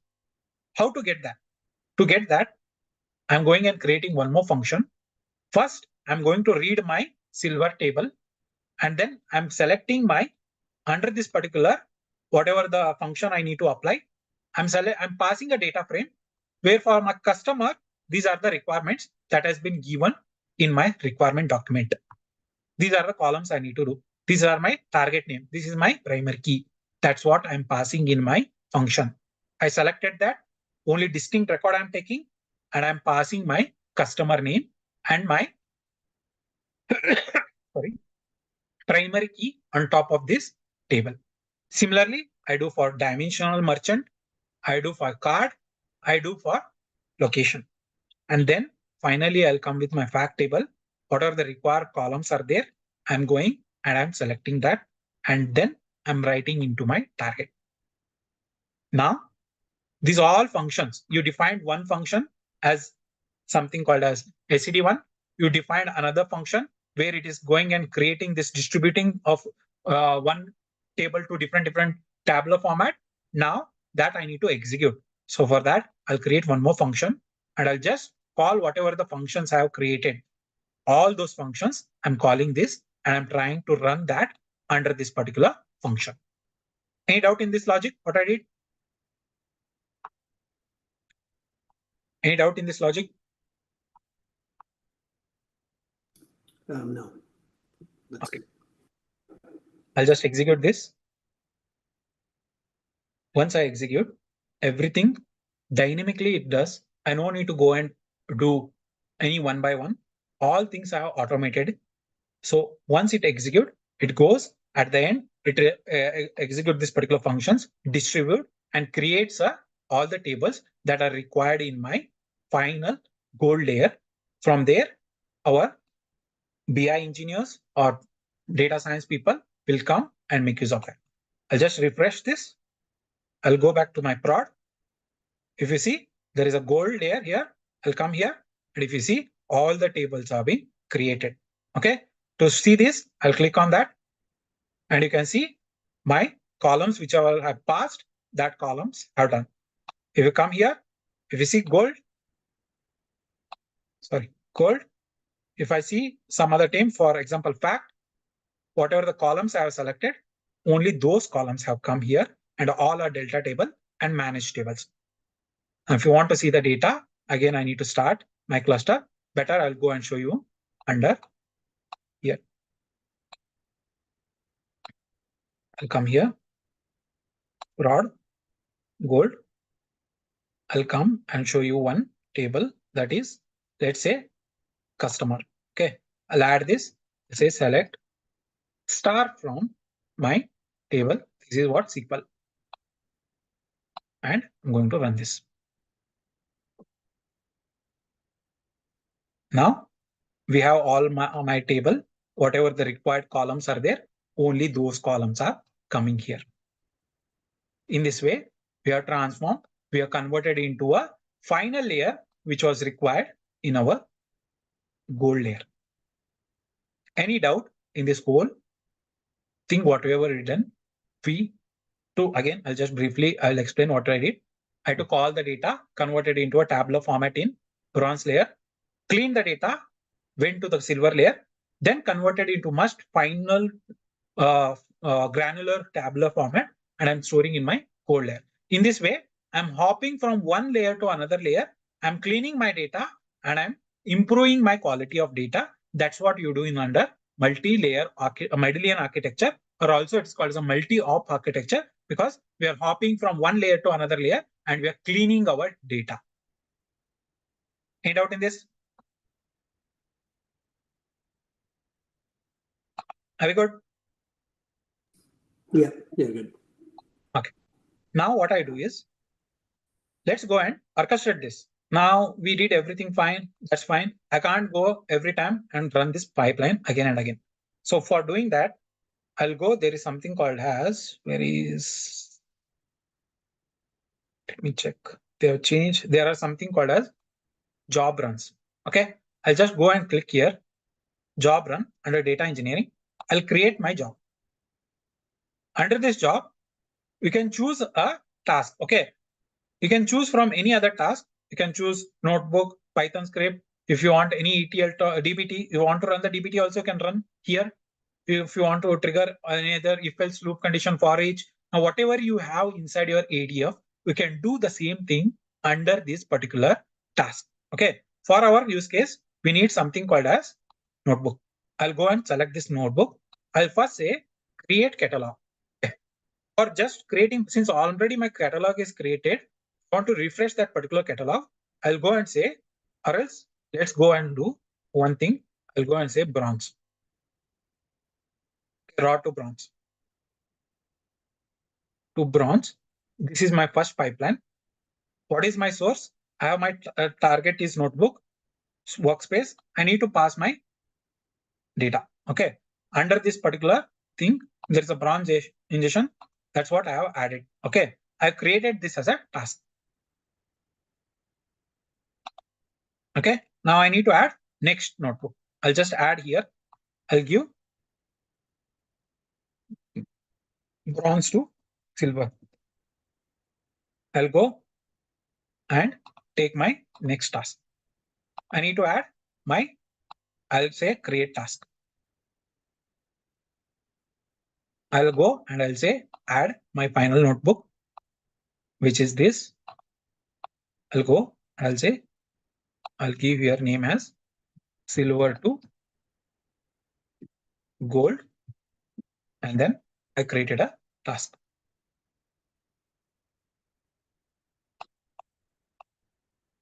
Okay. I've created the end-to-end flow here. Okay. Now let me come back to my recent, what I do, let me come back to somewhere which we have done catalog creation. Okay. Now I'll do one thing. I'll just go and drop this and recreate. Okay. All I'll do is drop catalog, my catalog name. I'll give something cascade. Okay. That means cascade is nothing but you have any tables or anything, you drop that also. Okay. I dropped everything and I'm creating one more time. Since I don't have extra data to show again new data, I'm doing everything. I've created new.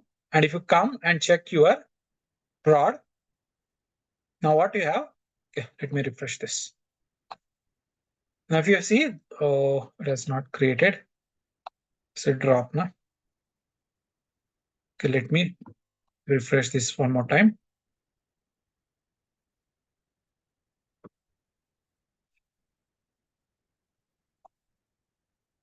Now there is no catalog. I'm going and creating new.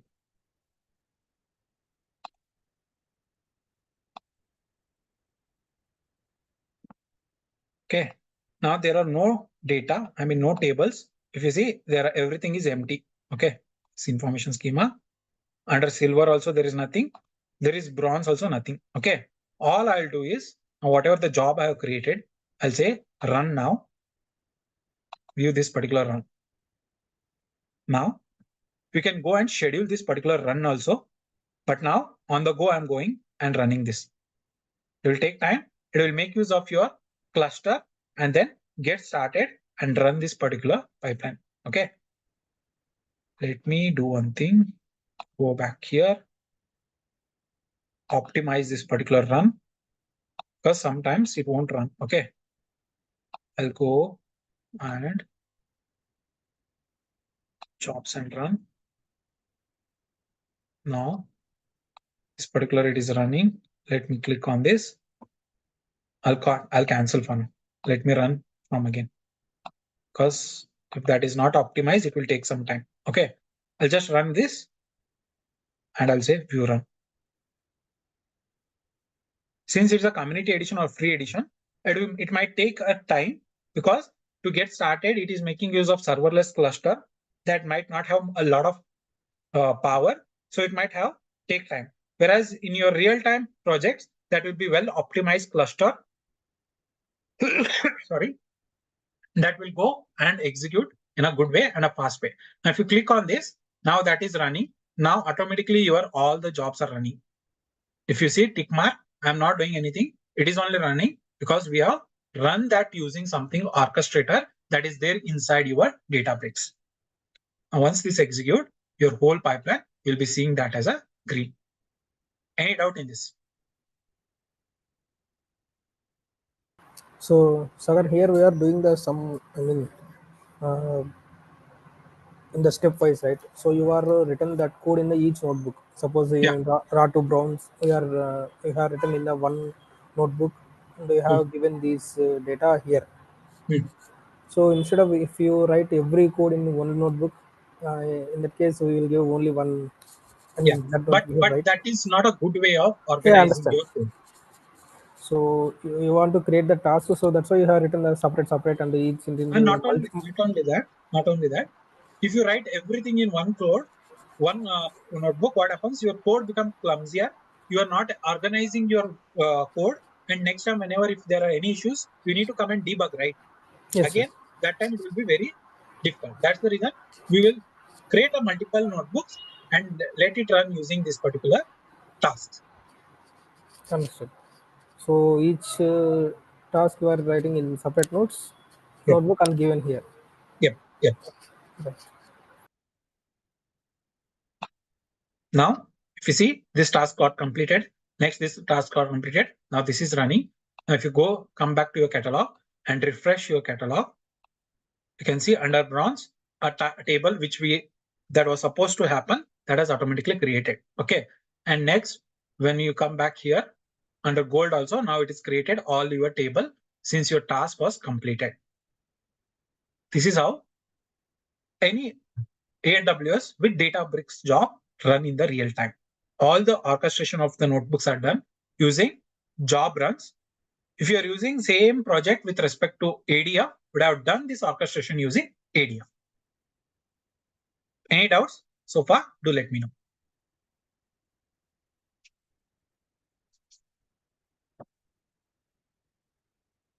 Are we good?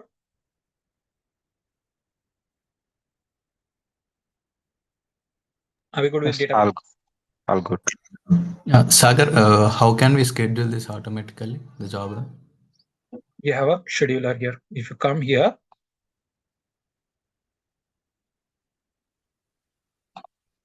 now there is an option. Okay.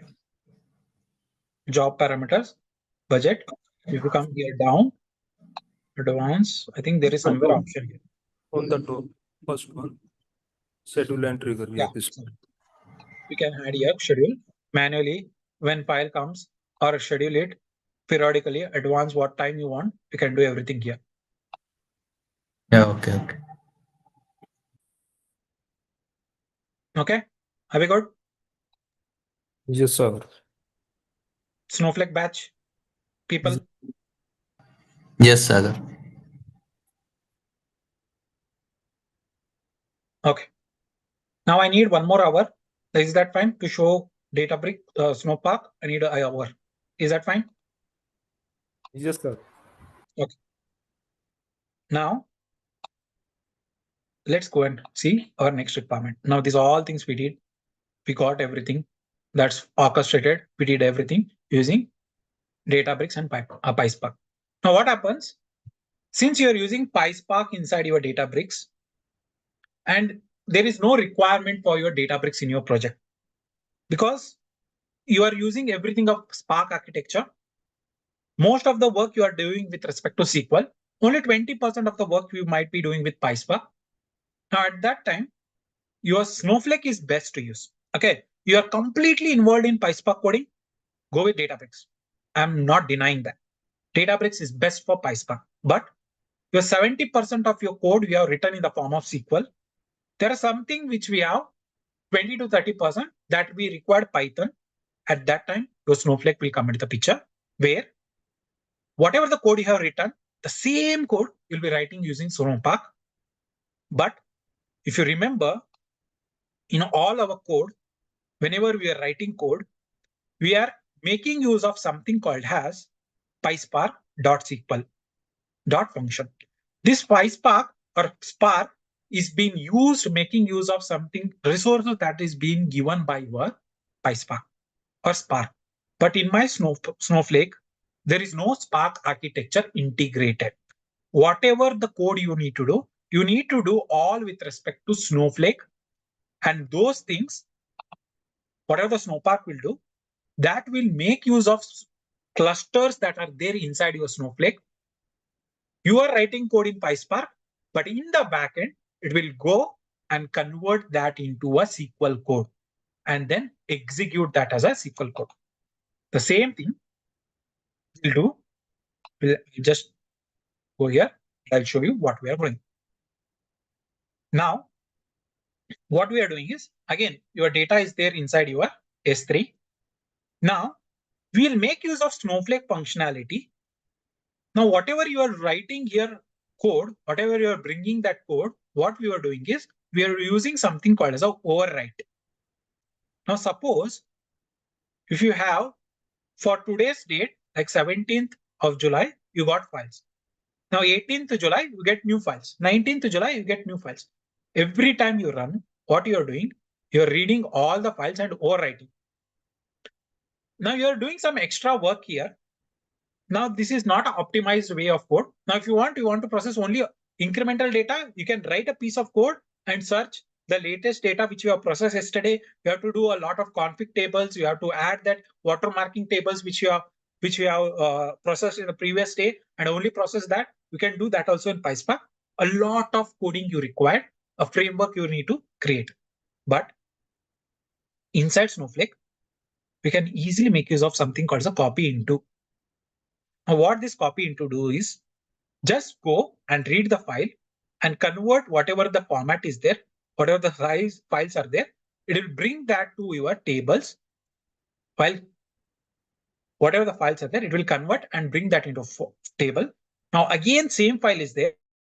It won't bring that because copy into is having some historical information that is auditing tables in the backend.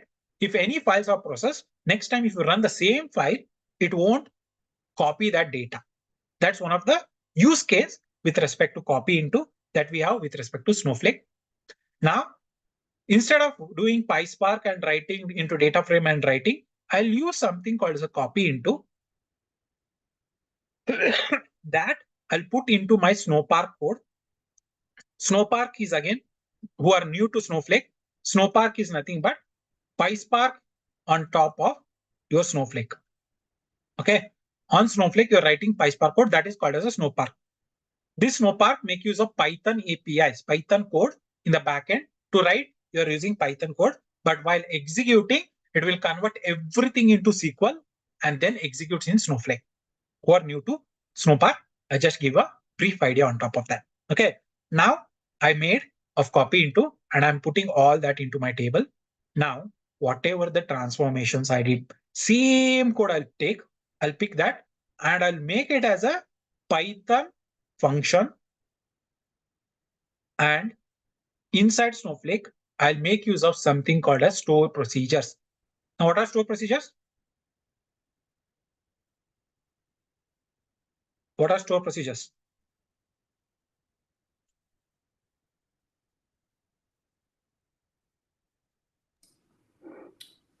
Precompiled set of SQL statements that you can run again and again whenever you call. Yeah. So block of SQL statement, okay, which are we'll execute again and again. We can put that as a block as pre-compute statements and we can run. Whereas in your Snowflake, what happens, right? You can write your store procedure using Python code. We can write using JavaScript. We can use SQL. All these things you can do. And for those who have attended a Snowpark class, Snowflake classes, we have completed JavaScript. We have completed Snowflake already. Sorry, SQL already. Today we'll be seeing something new, that is how to write a Python store procedure. I'll put all my transformations under the function, Python function, and I'll call that Python function using store procedure that will do the work under Snowpark. The same thing what I did with respect to PySpark in gold layer, I'll put all that into a function and I'll call that using store procedure and I'll orchestrate using something called as task. Now, how we have these jobs inside our Databricks, we have something called as a task inside our Snowflake. I'll orchestrate using task. All the things will work as it is. The only thing we'll be doing is copy into now. Any doubt?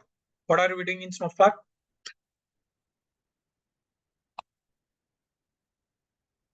Any doubt in this? No, we're good. We can continue. Okay. For that, discard. Let me come to my Snowflake. Okay. Now, if anyone don't know how to create a Snowflake, again, how we can just go and search Snowflake free edition. We can use your email, just give your information and authenticate your email.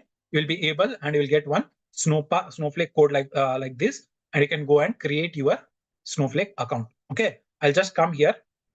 I'll bring the code and I'll execute quickly and I'll show how the Snowpark code is looking like.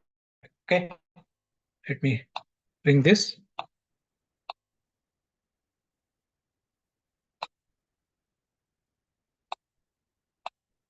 Let me open that code.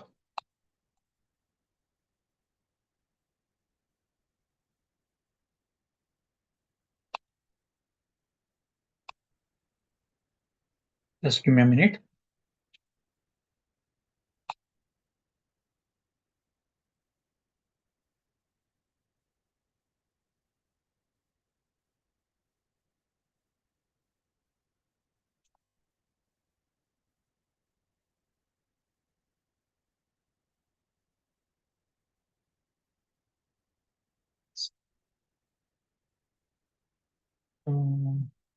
Just searching for that code. Just give me a minute. Okay.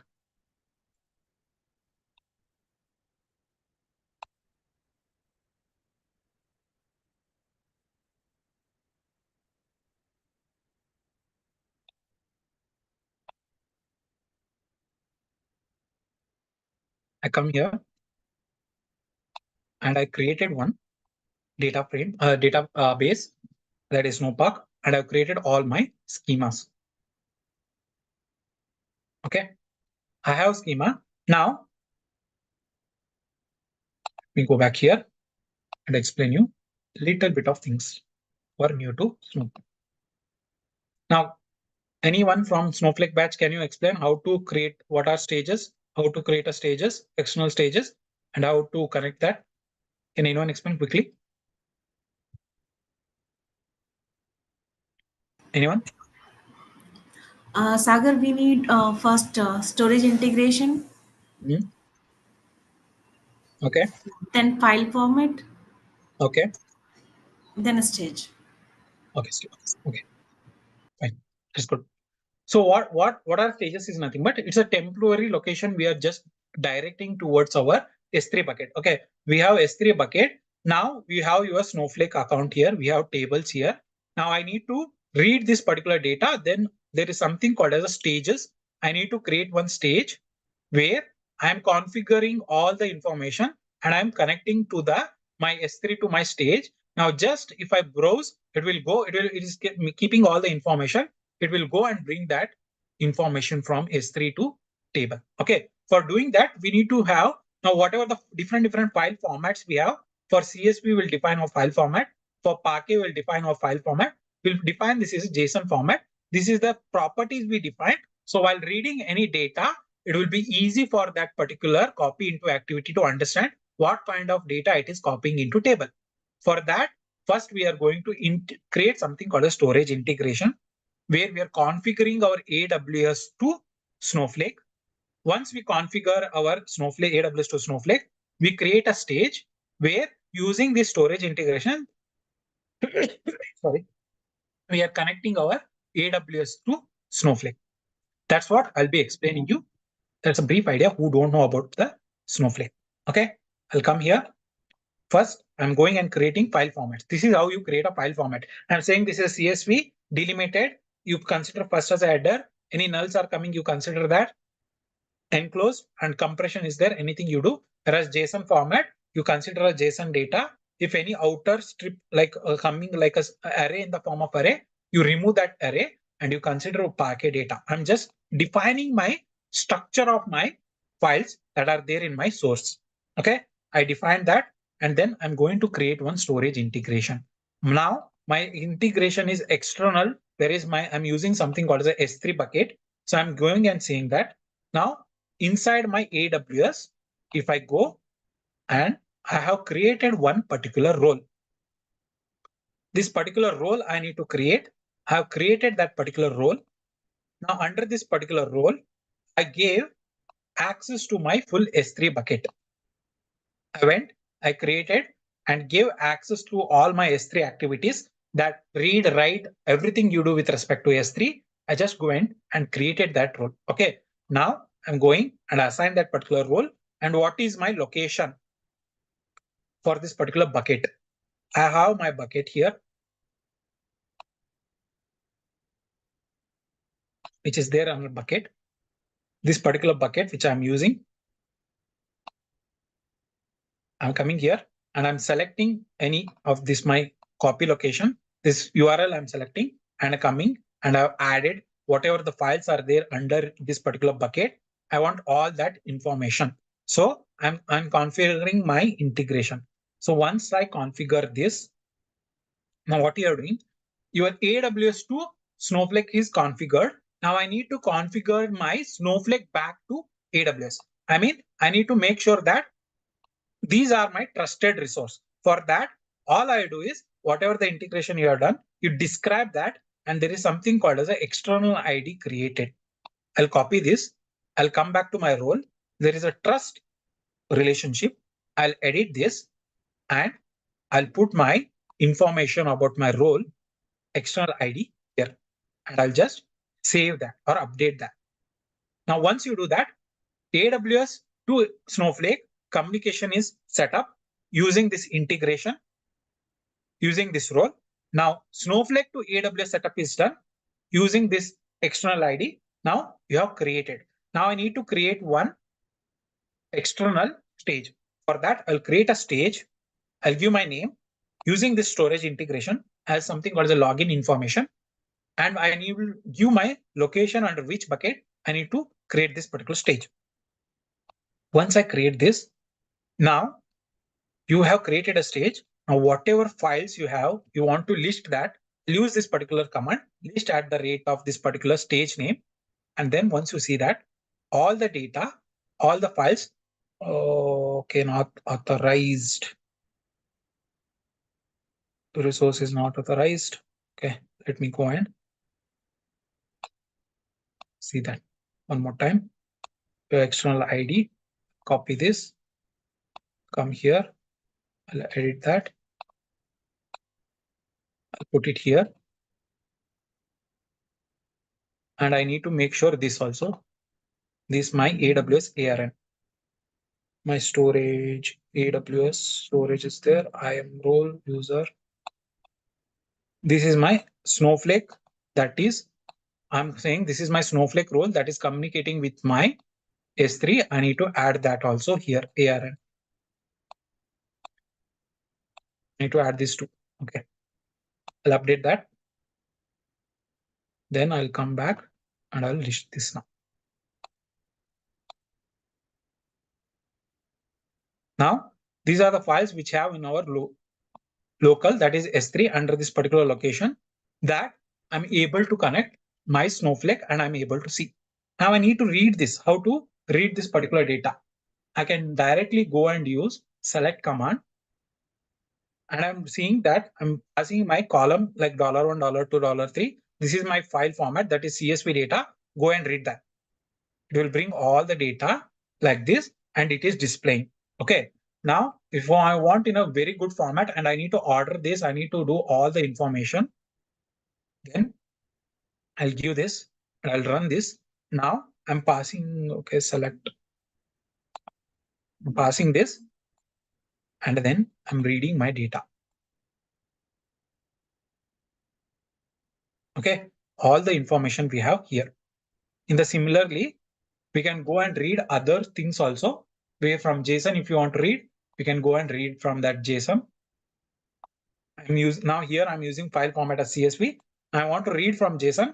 I'm reading from JSON format. I'm saying you read this JSON data and that is converted from JSON data into this particular format. Okay, this tabular format. Sorry. Now I need to read from Parquet. I'll pass my format has Parquet format and then I'll read that from my Parquet data. This is how you read a data. But my main activity is not to read a data. I need to copy into my table. So what I'll be doing, I'll create all my structure. Okay. Every structure in my, from bronze to silver, whatever the column table structures are there, I'll go and create my staging. Raw, I'll create my silver. I'll go and create all my table structure, whatever there that is needed to be executed. I'm first only creating my structure. Okay, I know this structure which we got in our Databricks that I'm creating manually here. Okay, because I'm much organizing my code much easy way where I have all my tables I've created and all my tables are there under my Snowflake DB. Okay, if you come here data, if you Snowpark, if you schema, you have all your data here, all your tables. Under bronze, you have table 1, that is customer raw, but we don't have any data to preview since we have no data. The columns all are there, 28 columns are there. I need to copy this particular data. How to do that particular copy? Okay, for that, I'll just explain you the code. Let me do one thing. I'll explain you in VS Code. It will be much more easy. Okay, I'll create one file. Open a folder. I'll create any new folder here. Go under Git, I'll take and I'll create one folder. Project or code changes. I'll create here so that we will use same thing for moving the code. Okay. I'll go and create one new file here. copy into .SQL. Now I'll come and add my code and I'll explain you the code what I did.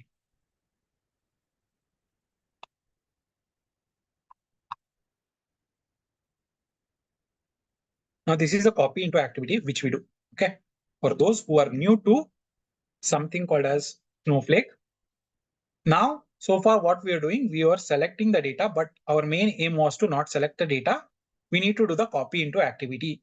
So for doing that, we use something, this code. We say copy into our table from now whatever you have selected, that data you are selecting. And if there are any errors also, you continue while copying. Simple code we have written where we are writing one copy into table name and we are selecting.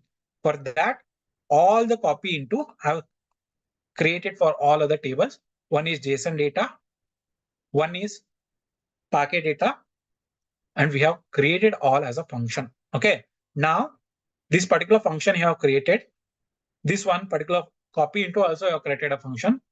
Parquet also created a function.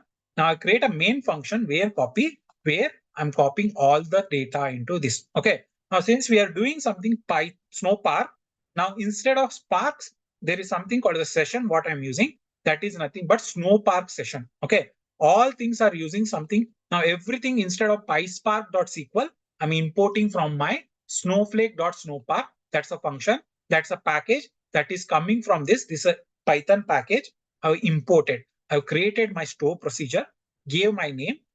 This will return as a string. I'm using something as a language. We have so far used JavaScript. We have used Snowflake for who have attended as Snowflake classes. Now I'm using something called as a language as a Python. I need to mention what kind of runtime I'm using Python. Now for now, it's suppose 3.9 and 3.10. We are going with 3.9 because whatever the packages are there, much more integrated well with runtime version of Python. I'm using the packages. These are my Python Snowpark packages, and handler is main copy activity. Now, what is this handler is? This is a main copy activity which we are running, which we are calling all our multiple function into one function. That is a main function which we need to execute. That has been passed as a handler into this particular, and we are executing as a owner since we have all the privileges and all the information I'm putting under $, and all the code I have put. Once that starts and it ends here. Any doubt in this particular code? What I did? Any doubt? For new to Snowflake, are you guys following?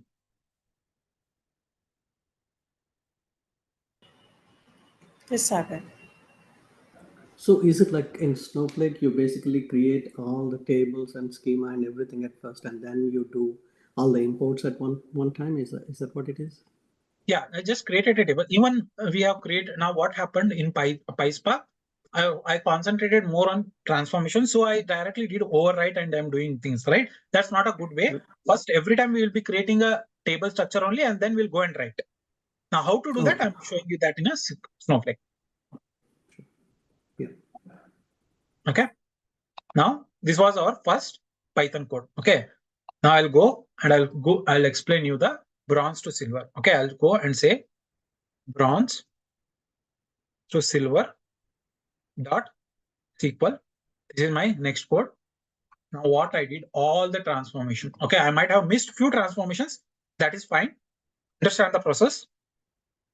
All the transformations, whatever we did with PySpark, the same thing. Okay. With column, DOB, change of that date, selecting the columns, trimming the columns, formatting our email, formatting our amount. We are doing all the same, like coming up with an email, coming up with a phone number, everything, the same code, 95% of the code, everything is same. Whatever I did, same code. I've added that same code here. But now I'm defining that as a function, and under function, I'm passing a data frame and session. Session is nothing but the Spark session how we pass in PySpark. Here we pass as a session that is coming from your Snowpark, from this Snowpark.python function. Instead of importing from PySpark.SQL, I'm importing from my Snowflake.Snowpark.function and importing all my functions. Okay. I defined everything here. all the transformation under one, something called as a data frame, and I'm defining my final table structure, and I'm passing in the handler one main function I have created where I'm passing my raw data frame. I'm applying my transformations. I'm loading that into my transform data that into a silver. That goes and write into my table. The same data, how we write our data into PySpark, we are making use of Snowpark. Every code is same. Only the entry point is something called a Snowpark or a session, which we are using. And everything we are putting into something called as a Python procedure, where we are converted into a function. Now this is act as one singular unified code, which we can run easily. Any doubt in this?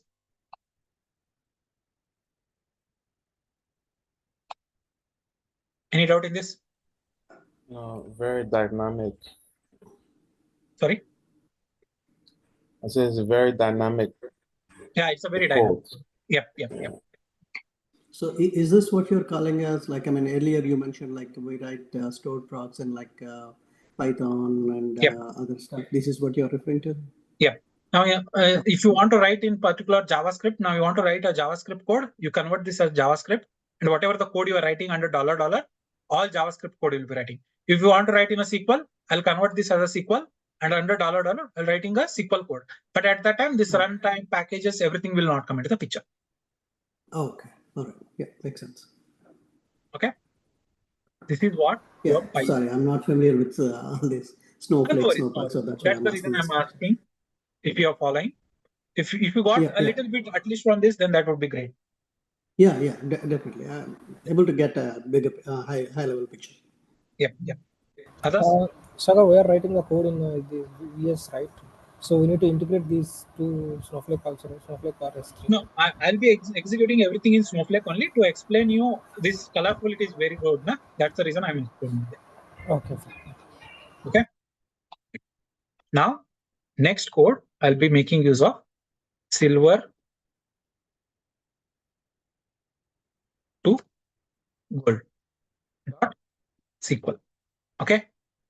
Oh, it went as a folder. Let me delete that. Silver to gold dot SQL. Okay. I'll bring the code.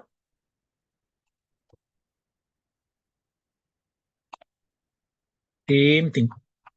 I did not do any other thing. I created. Okay. Everything is there. Let me remove this since we already created this. Okay. Created a procedure. Now I'm calling everything. Now, first, what I'm creating a session. If you want to, now you can create a session like this also. For example, showing for that particular session how to create. I've shown that from Snowpark.Spark import session.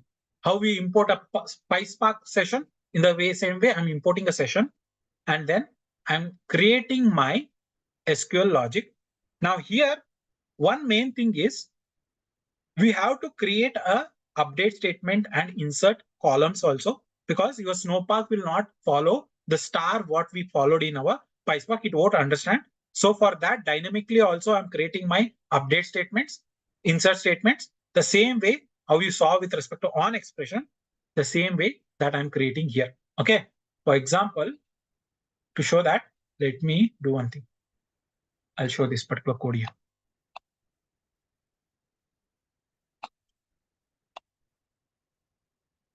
Now, if you see here, I've created my table. There's already a table, and this particular data is there. This is new data that is coming. Now I need to do SED1. So for that, this is our Snowpark SED, where we have created one temp table. We are reading our source into temp table. On clause, the same way how we did our PySpark, we are created dynamic update. I need to have remaining apart from that any IDs, all whatever the other columns are there, I need to get that and create a update columns. So I just took, if columns are not in primary keys from source.columns, you take that particular columns and create an update. Similarly, all the columns from insert, for insert, I want all the columns from source.columns, whatever you have, you bring that all the columns and then you create one insert dynamically. Then you are passing that update here, insert here, values here. How it goes? It goes here, update columns, whatever the columns are required, source.name column, and at the target, whatever is required, that will come, and that is been creating like this dynamically. Same thing, once you execute, SCD will be executing, but instead of star, we have to add two more things, that is update and insert. That's what I have done under this particular store procedure. Any doubt in this store procedure? The functionality remains the same. Only thing is we have added two more things. That is one update columns and insert and values. Any doubt in this? Are we good? Yep, we're good. Okay. Then once everything is done, I don't want my source temp table, what I have created. I'm just dropping that. Now same refresh date, what we created, that dim column I have created. Now I'm going and applying my required column, whatever is there, I'm applying that, and I'm creating my fact tables. Everything is there. Now what I did, I put everything that into one function, and at the end, I'm creating one function and calling this refresh, this everything as one function, and this handler has been called under this particular store procedure. Now, any doubt in this?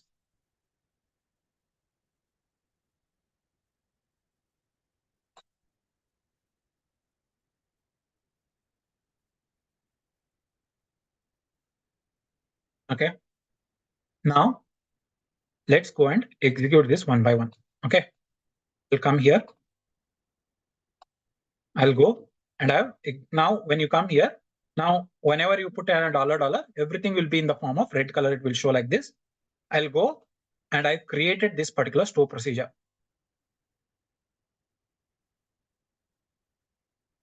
Let it run. I've created a store procedure. Okay. Now next, my store procedure is this particular store procedure, that is bronze to silver.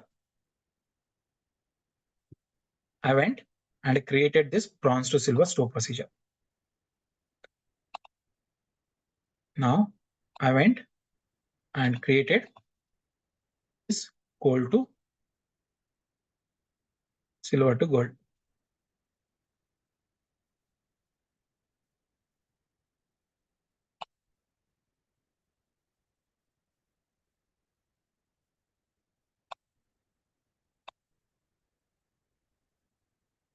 Now we created our store procedure. Is our work done? Do you feel tables have been created?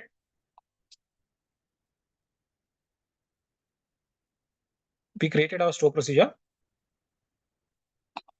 If you come here and see schema, we see bronze, we see table, I have a table, data, I don't have any data. Why? We haven't run that query. Yeah. Now we need to call our store procedure. Now instead of directly calling, I'll make use of something as task. Okay. I'll bring my code and I'll explain you what I'm doing. Now we created our jobs here in the form of task. Now using SQL, I'm creating one task. I'll give my storage name. How it needs to run? Using this particular compute, that this is a particular compute that is running. I gave this particular compute name. And if I want to schedule, I'll use something cron expression and I've scheduled this particular task. How? Day, month, any month of a day, hour or minute. That is how your cron expression is being passed. And I'm doing that. And under this particular store procedure, under this particular task, I will call my first store procedure, that is copying all my data into bronze. Now this is my first task I've created. Now after this task, I need to call my bronze. So I'll create one more task and I'll say, instead of scheduling this, I'll say after. So after this particular copy into bronze, this particular task should run and this task is executed. Now after my bronze, this particular call procedure should go and this will be executed. Now once you execute this particular task, what happens? These tasks are nothing but are used for orchestration inside your Snowflake. If you come here and if you see, everything is there, that task has been created, but all are in the suspended state. Now first if you go and I run resume, at this particular schedule time, it will go and automatically run this particular task. But for now, let me run manually and I resume this particular task and I want to execute manually. So I'll execute my main task. Now this is my parent task. These are my child tasks. Once I execute this, my child task will also get executed since those are in a resume state. Now if you come here, if you see here, those are in a resume state. Now I have not started my parent task because I don't want to schedule it. Since these are dependent on my parent task, it will not execute unless my parent has been executed. Okay. Finally, I'll go and execute that one particular task. That is bronze. That is a main task. Once I execute, there is something called as task history here. I'll click on that. Your task execution has started. If you come and click on that, it is executing your task. Let it run. Now it went to my S3, brought that all data, copied into my table. Now, once this is completed, my next task will run. That is running this particular bronze to silver. Everything is run. Now, once this is run, then your last task will run. That is silver to this.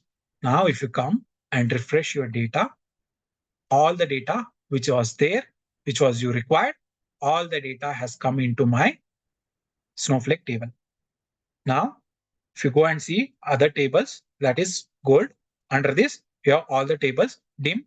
If you click on dim, all the data from dim card has come, customer has come, everything has come here. Now I did not do anything. All I did was run my code. Whatever I have written inside my Python Snowpark code, that is executed using Snowflake. Now, if you're having 20% of code, now you don't need to go and use PySpark. You can directly come and make use of that functionality and run this. If you come back here and go to something called as history, come here. And if you see here, now since it is running as a store procedure, it is not showing. But in the back end, what it goes and bring everything. It will convert that into something Python, and it has executed that. That's how your Snowflake is working with Snowpark or PySpark. You can execute with respect to Snowflake. Now we implemented the same project, what we did, everything into Snowpark, and we have our Medallion architecture from source to target. Any doubt in this? Please let me know.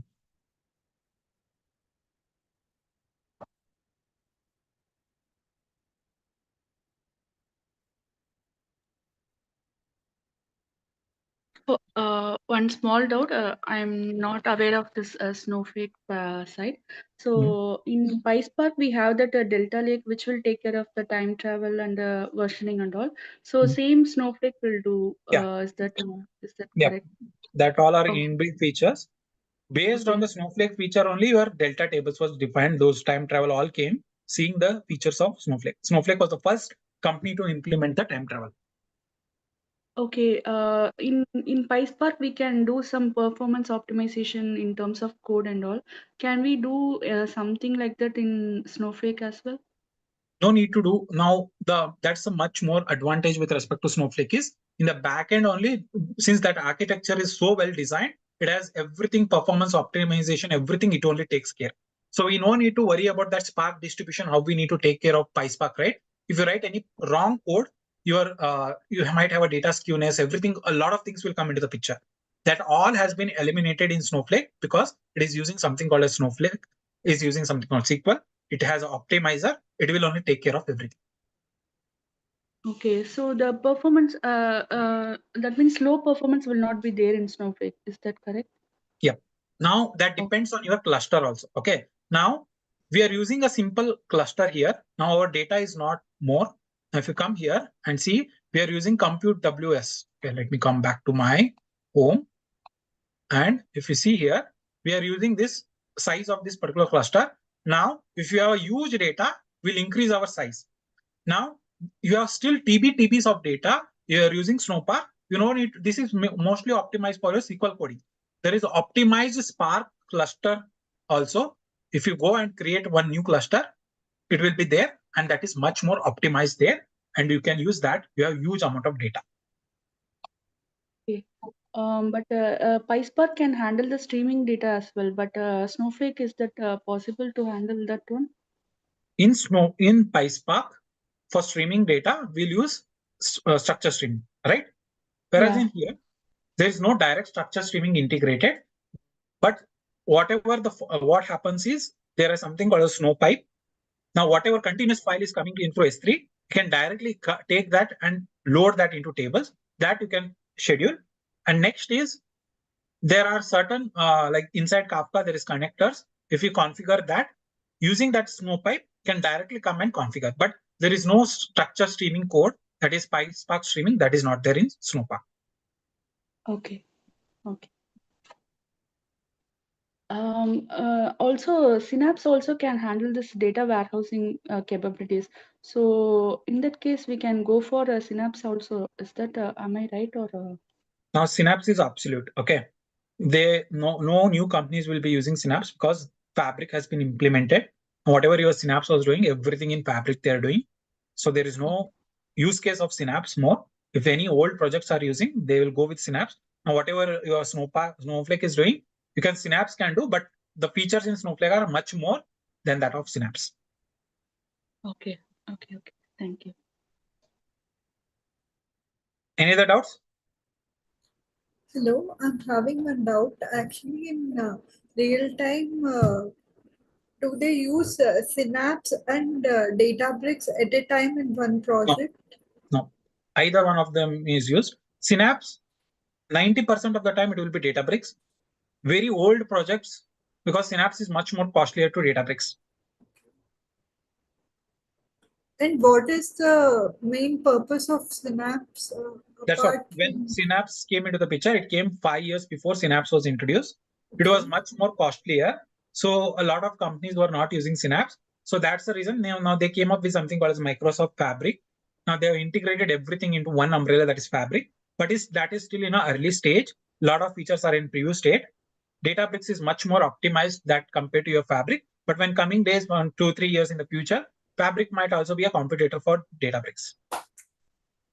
Thank you so much. Actually, I've seen many projects that in YouTube, they're saying for silver layer, they're using Databricks, and for gold layer, they are preferring Synapse. That is the reason I got. That was the earlier, like 5-6 years earlier, because at the time Databricks was not much mature. You did not had any data warehouse features inside your Databricks. Now data warehouse features has also been integrated in Databricks. Now it is much more mature. A lot of features are there. That's the reason you don't need to go to another Synapse, because unnecessarily you will be paying double the cost. Thank you so much. Yep. So now the Microsoft Fabric can handle both, I mean, all the streaming as well as this batch process, all kind of data, right? So in that case, is how the Snowflake differs from this Fabric. That's what I'm saying. Fabric is in very early stage. Okay.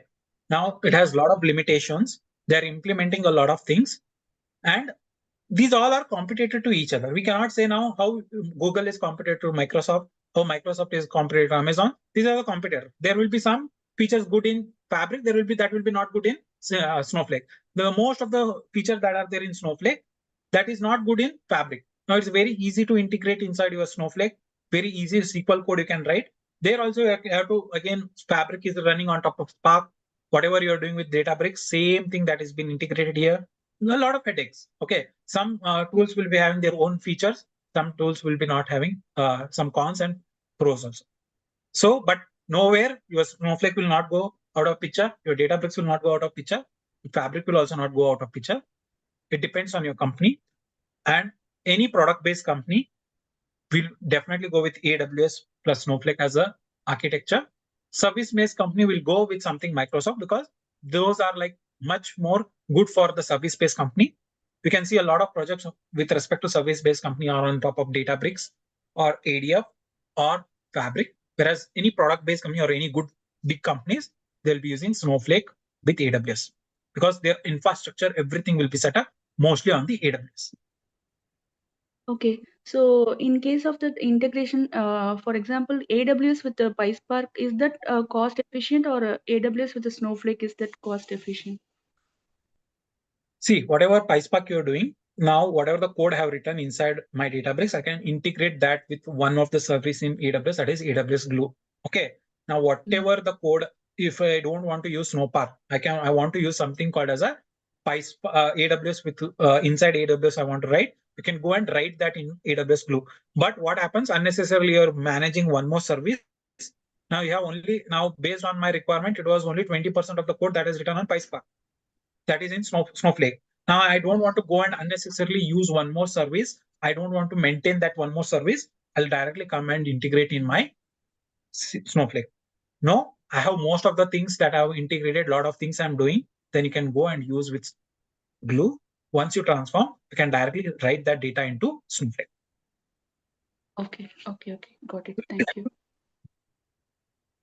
Any other questions? Which tool have more opportunity for job, like Fabric, Databricks, or Snowflake? Okay. Now the same question, if you would have asked me a year before or 1.5 years before, I would have suggest go with anyone. I would say Databricks or you take, or else you go with Snowflake. But when coming days, now if you have either one of the two, now only if you have Databricks, they will ask a lot of other features like, do you know AWS? Do you know ADF? You can integrate with other sources. They ask a lot of things. If you know Snowflake, they'll ask, do you know DBT? Can you use a little bit of Databricks? You know PySpark. So nowadays, the main thing is you should not go behind the tools. You should learn the foundation, that is SQL, Python, Snowflake, PySpark, data warehousing concept. Once you know that, you need to just integrate those with Databricks and Snowflake. Now, once I integrated with Databricks, did you feel any difficulty while integrating same with Snowflake? Right. Means we just copy paste, like it take less effort as compared to writing the code, right? Yeah, it is the same thing. Every tool has their same thing. Whatever you are doing in Databricks, you can do with Snowflake. Same thing, whatever you are doing in Snowflake, you can do with Databricks. The main thing is what we are using PySpark. That we have to know that should be the strong. So you should not run behind the tools. You should learn Databricks also, Snowflake also, if you want a very good handsome package. If you are okay with number of years of experience into 3 to 4x, go with any Databricks or Snowflake. And along with that, learn few more tools. If you want a very high package, have a multi-cloud things and add all these features. For sure, you'll have multiple opportunities also and multiple package. Yeah. For senior professionals, what would you suggest? That's what. Now, nowadays, the projects have become very dynamic. In one project, you'll be using Databricks with ADF. In one project, you'll be using Snowflake with DBT. In one project, we'll be using Databricks and as well as also Snowflake. These all things will come. And if you're senior more folks, you should know both Snowflake and Databricks. And if you're very early starter, you are starting your data engineering journey, start with anyone. But for sure, for more opportunities, you have to learn other tools also. But if you learn one tool, it's very easy to learn another tool. It's not much a more thing. You just need to understand the features, how to integrate the code. That's it. One more question. Like I know PySpark very well, but I don't have much hands-on experience in Python. So should I go deep down into Python, or it is okay to only with PySpark? Now, when I was doing PySpark, I was using Python. Was that difficult, Python? No, like same thing I'm doing, only PySpark. That's what we'll be doing. That's it. Not more than that. We'll be not using any OOPS concept. We'll be not doing writing big coding. We are not a Python programmer. We are a data engineers who make use of Python to write a PySpark. That's it. Right. Yeah, I know that much. Like I can do our task easily, but not like OOPS concept or anything. No need. You can communicate same with the interviewer. I used only this much. I did not get opportunity. If you want me to learn, I'm much more happy to learn in the future if requirement is there. But now I did not get any chance to work. You can just communicate that. Okay. So thank you. Okay. Any other questions? Sagar,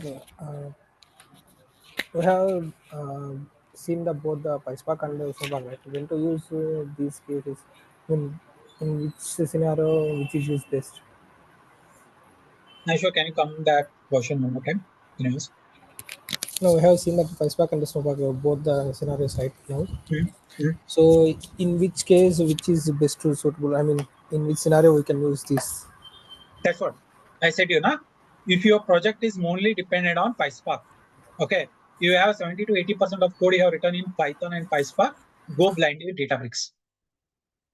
If your more project is suitable with SQL, you have 20 to 30% that you are using with Snowpark, then you come with Snowflake. Okay, it's not like that we'll be using a part of Databricks, a part in Snowflake. That will never happen because unnecessarily we'll be paying cost for both the services.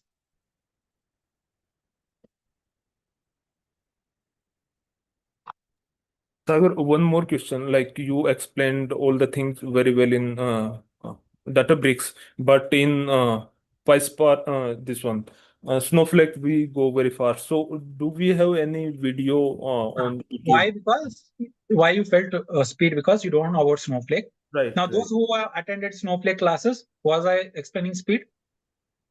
No, no. Just I'm asking for practice. Do you have this video on like any another video on YouTube or like? You can go and check our YouTube channel. You might find few because we have added a lot of videos. You can go and check. And these files like the JSON file and Parquet file. Yeah, too. I'll ask one. I think I'll ask Mahesh to upload that. I'll ask him to upload. You guys will be having code. No worries. Okay. Okay. Thank you. Can you share your YouTube channel, sir? No, case or data vision, I'm saying. Our case or data vision YouTube channel. Yeah, thank you. Okay. One more doubt. Actually, I mean, before this free edition, I used that community edition past 2 months back. So actually, can I able to use that same login for this free edition? No, you again? can do, but the features, lot of features are not there in free edition. You got each and every feature. I think workflows and all that are enabled or not, I don't know. But in free edition, each and every thing what are there in your premium edition, they have given as a free. Even this AI, I was using AI, right, to automate few things. These all features you don't have in the community edition. Now inside of Snowflake also will be having this AI integrate, but since it's a free edition, they have not given it here. But you have AI enabled in your inside your Snowflake also. So can we do after getting this file? Can we do this project within this free edition? Can we able to complete this one? Now I did with free edition only, na? This is a free edition. Okay, this is valid for 7 days, right? No. That's what I'm saying. Databricks now last month they have publicly announced for permanently Databricks free edition. Just go and search Databricks free edition. You go and sign in with your email. You'll get all the features free. Okay, thank you. Okay, fine. If no doubts, can we integrate this Git? How to move Git? Can I show? Yes, please. Okay. Now others also from in Snowflake batch, since you asked how to move to the Git, that I'll be integrating. So all I have added steps here. Now the story also have added why I'm using Snowpark. Okay. Now we are using Databricks for doing all these things. But what happens? There is a rising cost since we are not maintaining our clusters. These are an ideal state that is causing some cost. Overhead operation we have to do. We need most of the tight integration and simpler tool. That's the reason I'm using Snowpark. Now, why Snowpark? It's a similarly all the code what we can write. We can use something Snowflake native Python based tool, and we can we can do all those transformation and we can implement. That's the reason I'm using Snowpark. What all steps we did? We did extracted our source. We created an external stage. From there, we created a raw tables. From there, we created our bronze table, then silver table, then gold table. All the steps I have added here. Once I upload this document, go and see what we have done. Executed, copy into, load, everything I have added till now. We have done end to end. We have integrated. Now, in real time, what happens? You'll be having GitHub integrated like this. Okay, let me open GitHub.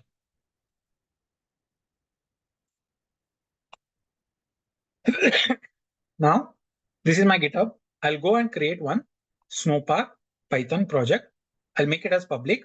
I'll add something called the README file. I'll enable this, and I have created this particular thing. Okay. Now I have here created one repository. Okay.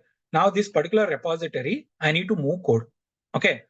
When you come here and you click on this, there is something called as this particular Git URL. I need to copy this. I need to come here. I'll come to my terminal. This is where my codes are there. Under code changes, I have my code. I'll come and I'll copy paste this. I'll copy paste my whatever the URL is there. I will, sorry, before copy pasting, I need to add something. Okay. I'll add, let me come. First, I need to clone that Git. Okay. Whatever the repository I have created, I need to clone that to my local. Say git clone and my whatever the ID is there, I'll go and create, and automatically it will come and create one folder for you. Under this folder, if you come in local, it has created one folder, code changes. Here Snowpark project, there is something Git that has come here. Okay. Now I need to move all my code to here. Okay. Either you can make use of something called as your move commands and move, or else you just copy this and put it here.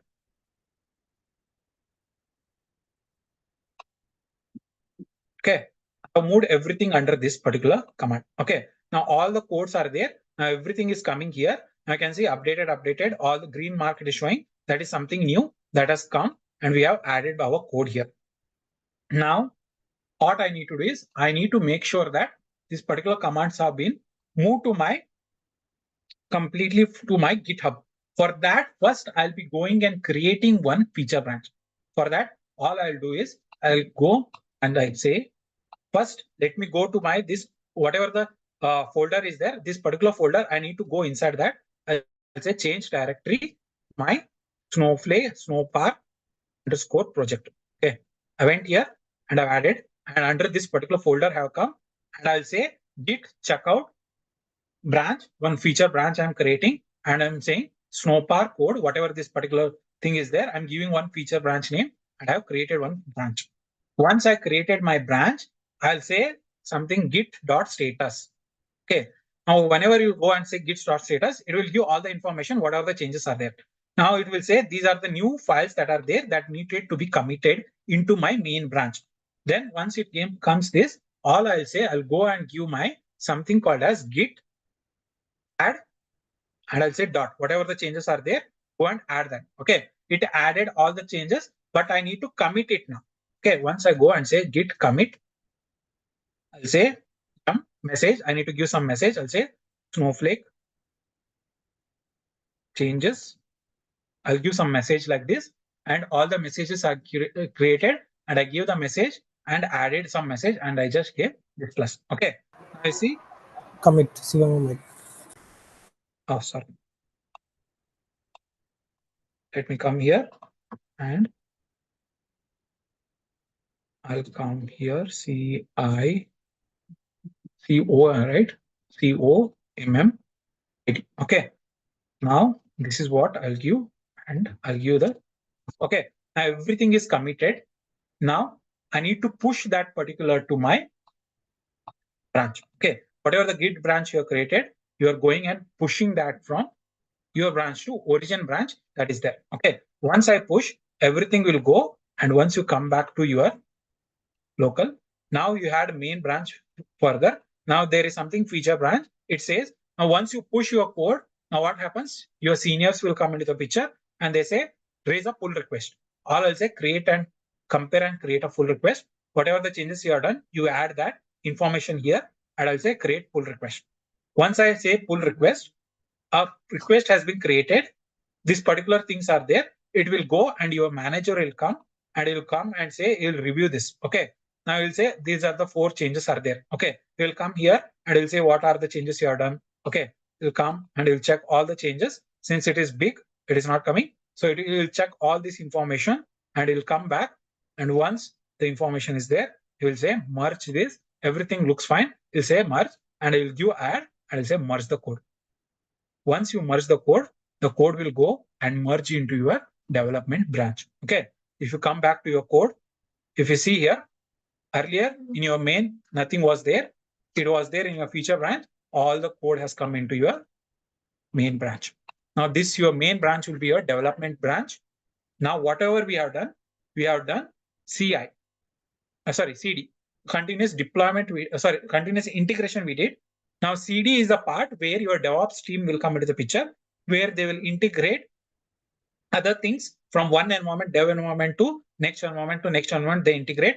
Now I need to integrate at that time. I need to move from dev to QA. I'll come here, I'll create a new pull request. Here, my main branch will be dev, and the next branch, whatever the dev, if QA branch is there, that particular branch is there. I'll go and once, for example, let's take this, that's a dev QA branch, and I will create one more pull request. Now again, your senior folks will come, check that, approve that.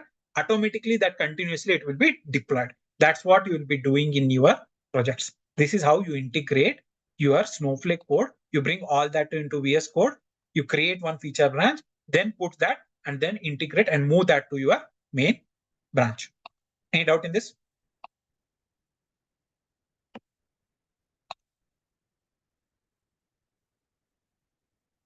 Any doubt in this?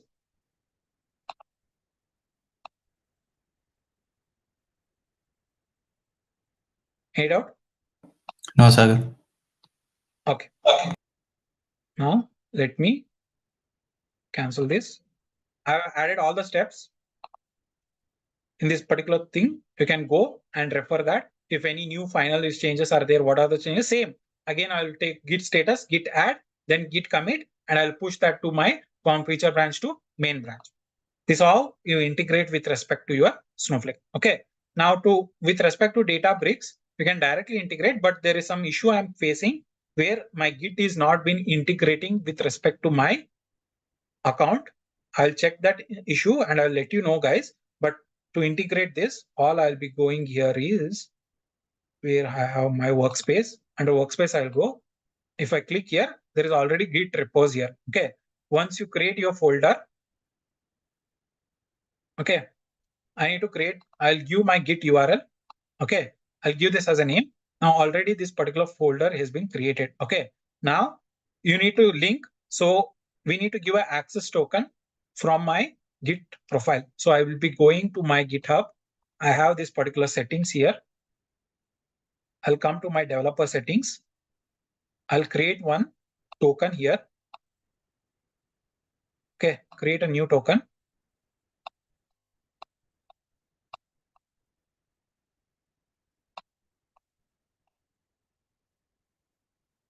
I'll give name token. And I'll give this public status. I'll give all the access here. Okay.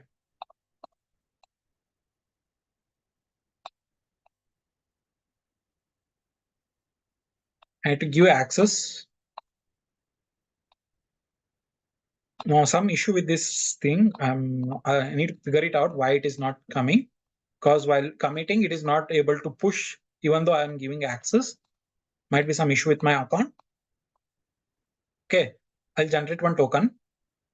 Generate this particular token. I'll bring that. And I'll put it here.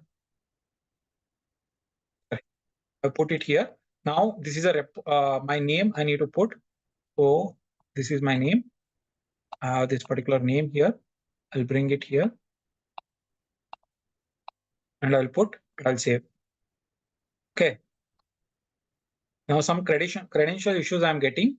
Your power is not, it's not coming. So I'll figure it out. But what happens once you create here, directly you can come and whatever the feature branch is there, I can push it here only. That's how you can create your GitHub inside Databricks. And there is a push feature inside your repos. You can do that only. Okay, let me see if anything is enabled under my, okay, it's not showing, but anyhow, directly you can push from your Databricks.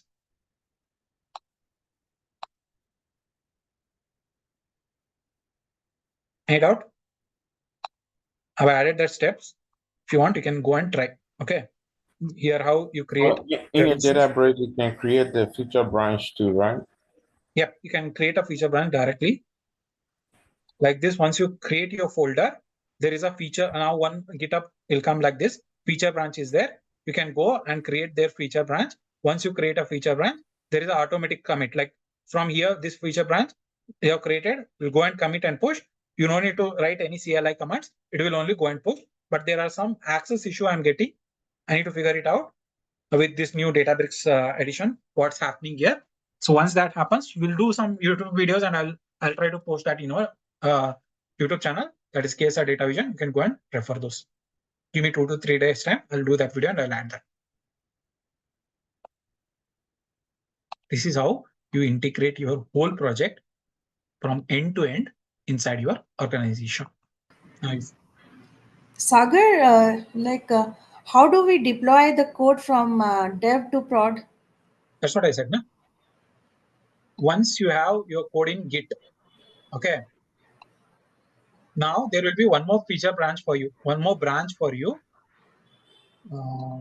Wait, let me go to my profile. I have this particular repository. Okay. Now let me create one branch. Create a new branch. Let me say this as prod. Okay. There's one branch, this prod, that is already created. Now what happens? You create one pull request, new request. Your main is your dev branch. Your next is prod branch. And if there are any changes, it will ask something called as a new request. Now pull request. Now since both the changes are intact, I'm not getting any pull request. There are any changes, automatically that will be giving. And again, I'll create a pull request. Your review it, they will review it. Any changes is there, they will accept that. So how the environment changed from it's a prod, a dev database or prod database or dev schema, prod schema. That all in the CI/CD process is there, right? Your DevOps people in the backend, they have created a pipelines, okay, inside using workflows. We have something in GitHub, we have workflows. They write using YAML code. What they do, they write all the process. Now automatically whenever I write any code inside my this particular VS code, where I'll be writing, I'll be using dev underscore something like the schema name. Now automatically wherever there is dev, it will go and replace that using that workflows. That is not your work. That is a part of a DevOps team.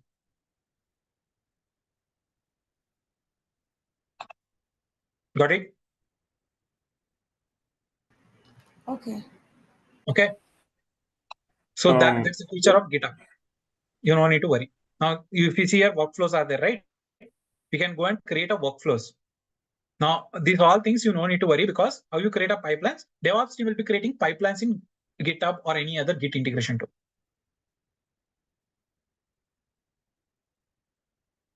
Are we good? Yeah. Also, the way the code moves is once you do your development, maybe like in your local, and you push the code to the GitHub, it gets checked into the development branch. Yep. Then you also create another pull request from dev to test. You know, just like maybe how the workflow is set up. That's how the code gets to be moved. For each branch, you have to create each environment. You have to create a pull request until it gets to prod for manager approval. Yeah, you're correct. Exactly correct.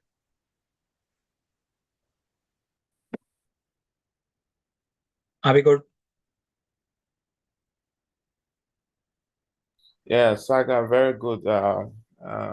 Your presentation was excellent. Thank you. Sure. Thank you. Thanks a lot. Sagar, is it the batch continuation class, or is it for showcasing the for next batch? This was one of the project that we are integrated in the batch, but since a lot of people were asking some demo classes on Snowflake, how it's going on, so we decided to give this particular project to each and everyone, so that even others can understand how the process is there. It's an actual capstone project which we are integrated on PySpark for our Snowflake batch. Yeah, I got it. So next batch will start, Snowflake batch will start in next month, right? Yep. August 17th will start. Yeah, thank you. Okay. I know, guys, I did bit speed in the middle because I need to explain the two projects. That's why I could not sit and write the code. If I started writing the code, it would have taken another 2 hours. Sorry for that. But the main agenda was to show you how the process is there in the real time. Because any code, you can make use of ChatGPT assistants inside your company, And you can come up with a code that's not a big task, but you need to understand the process, how it's actually working in the company. Yes, sir. Thank you. Thanks a lot for this wonderful lesson. Yeah, thanks. A lot of insight. No worries. If you still have any doubts, please let me know, or else we can close the class for today. Yeah. Okay, sir. Thank you. Thank you. Okay. Thank you.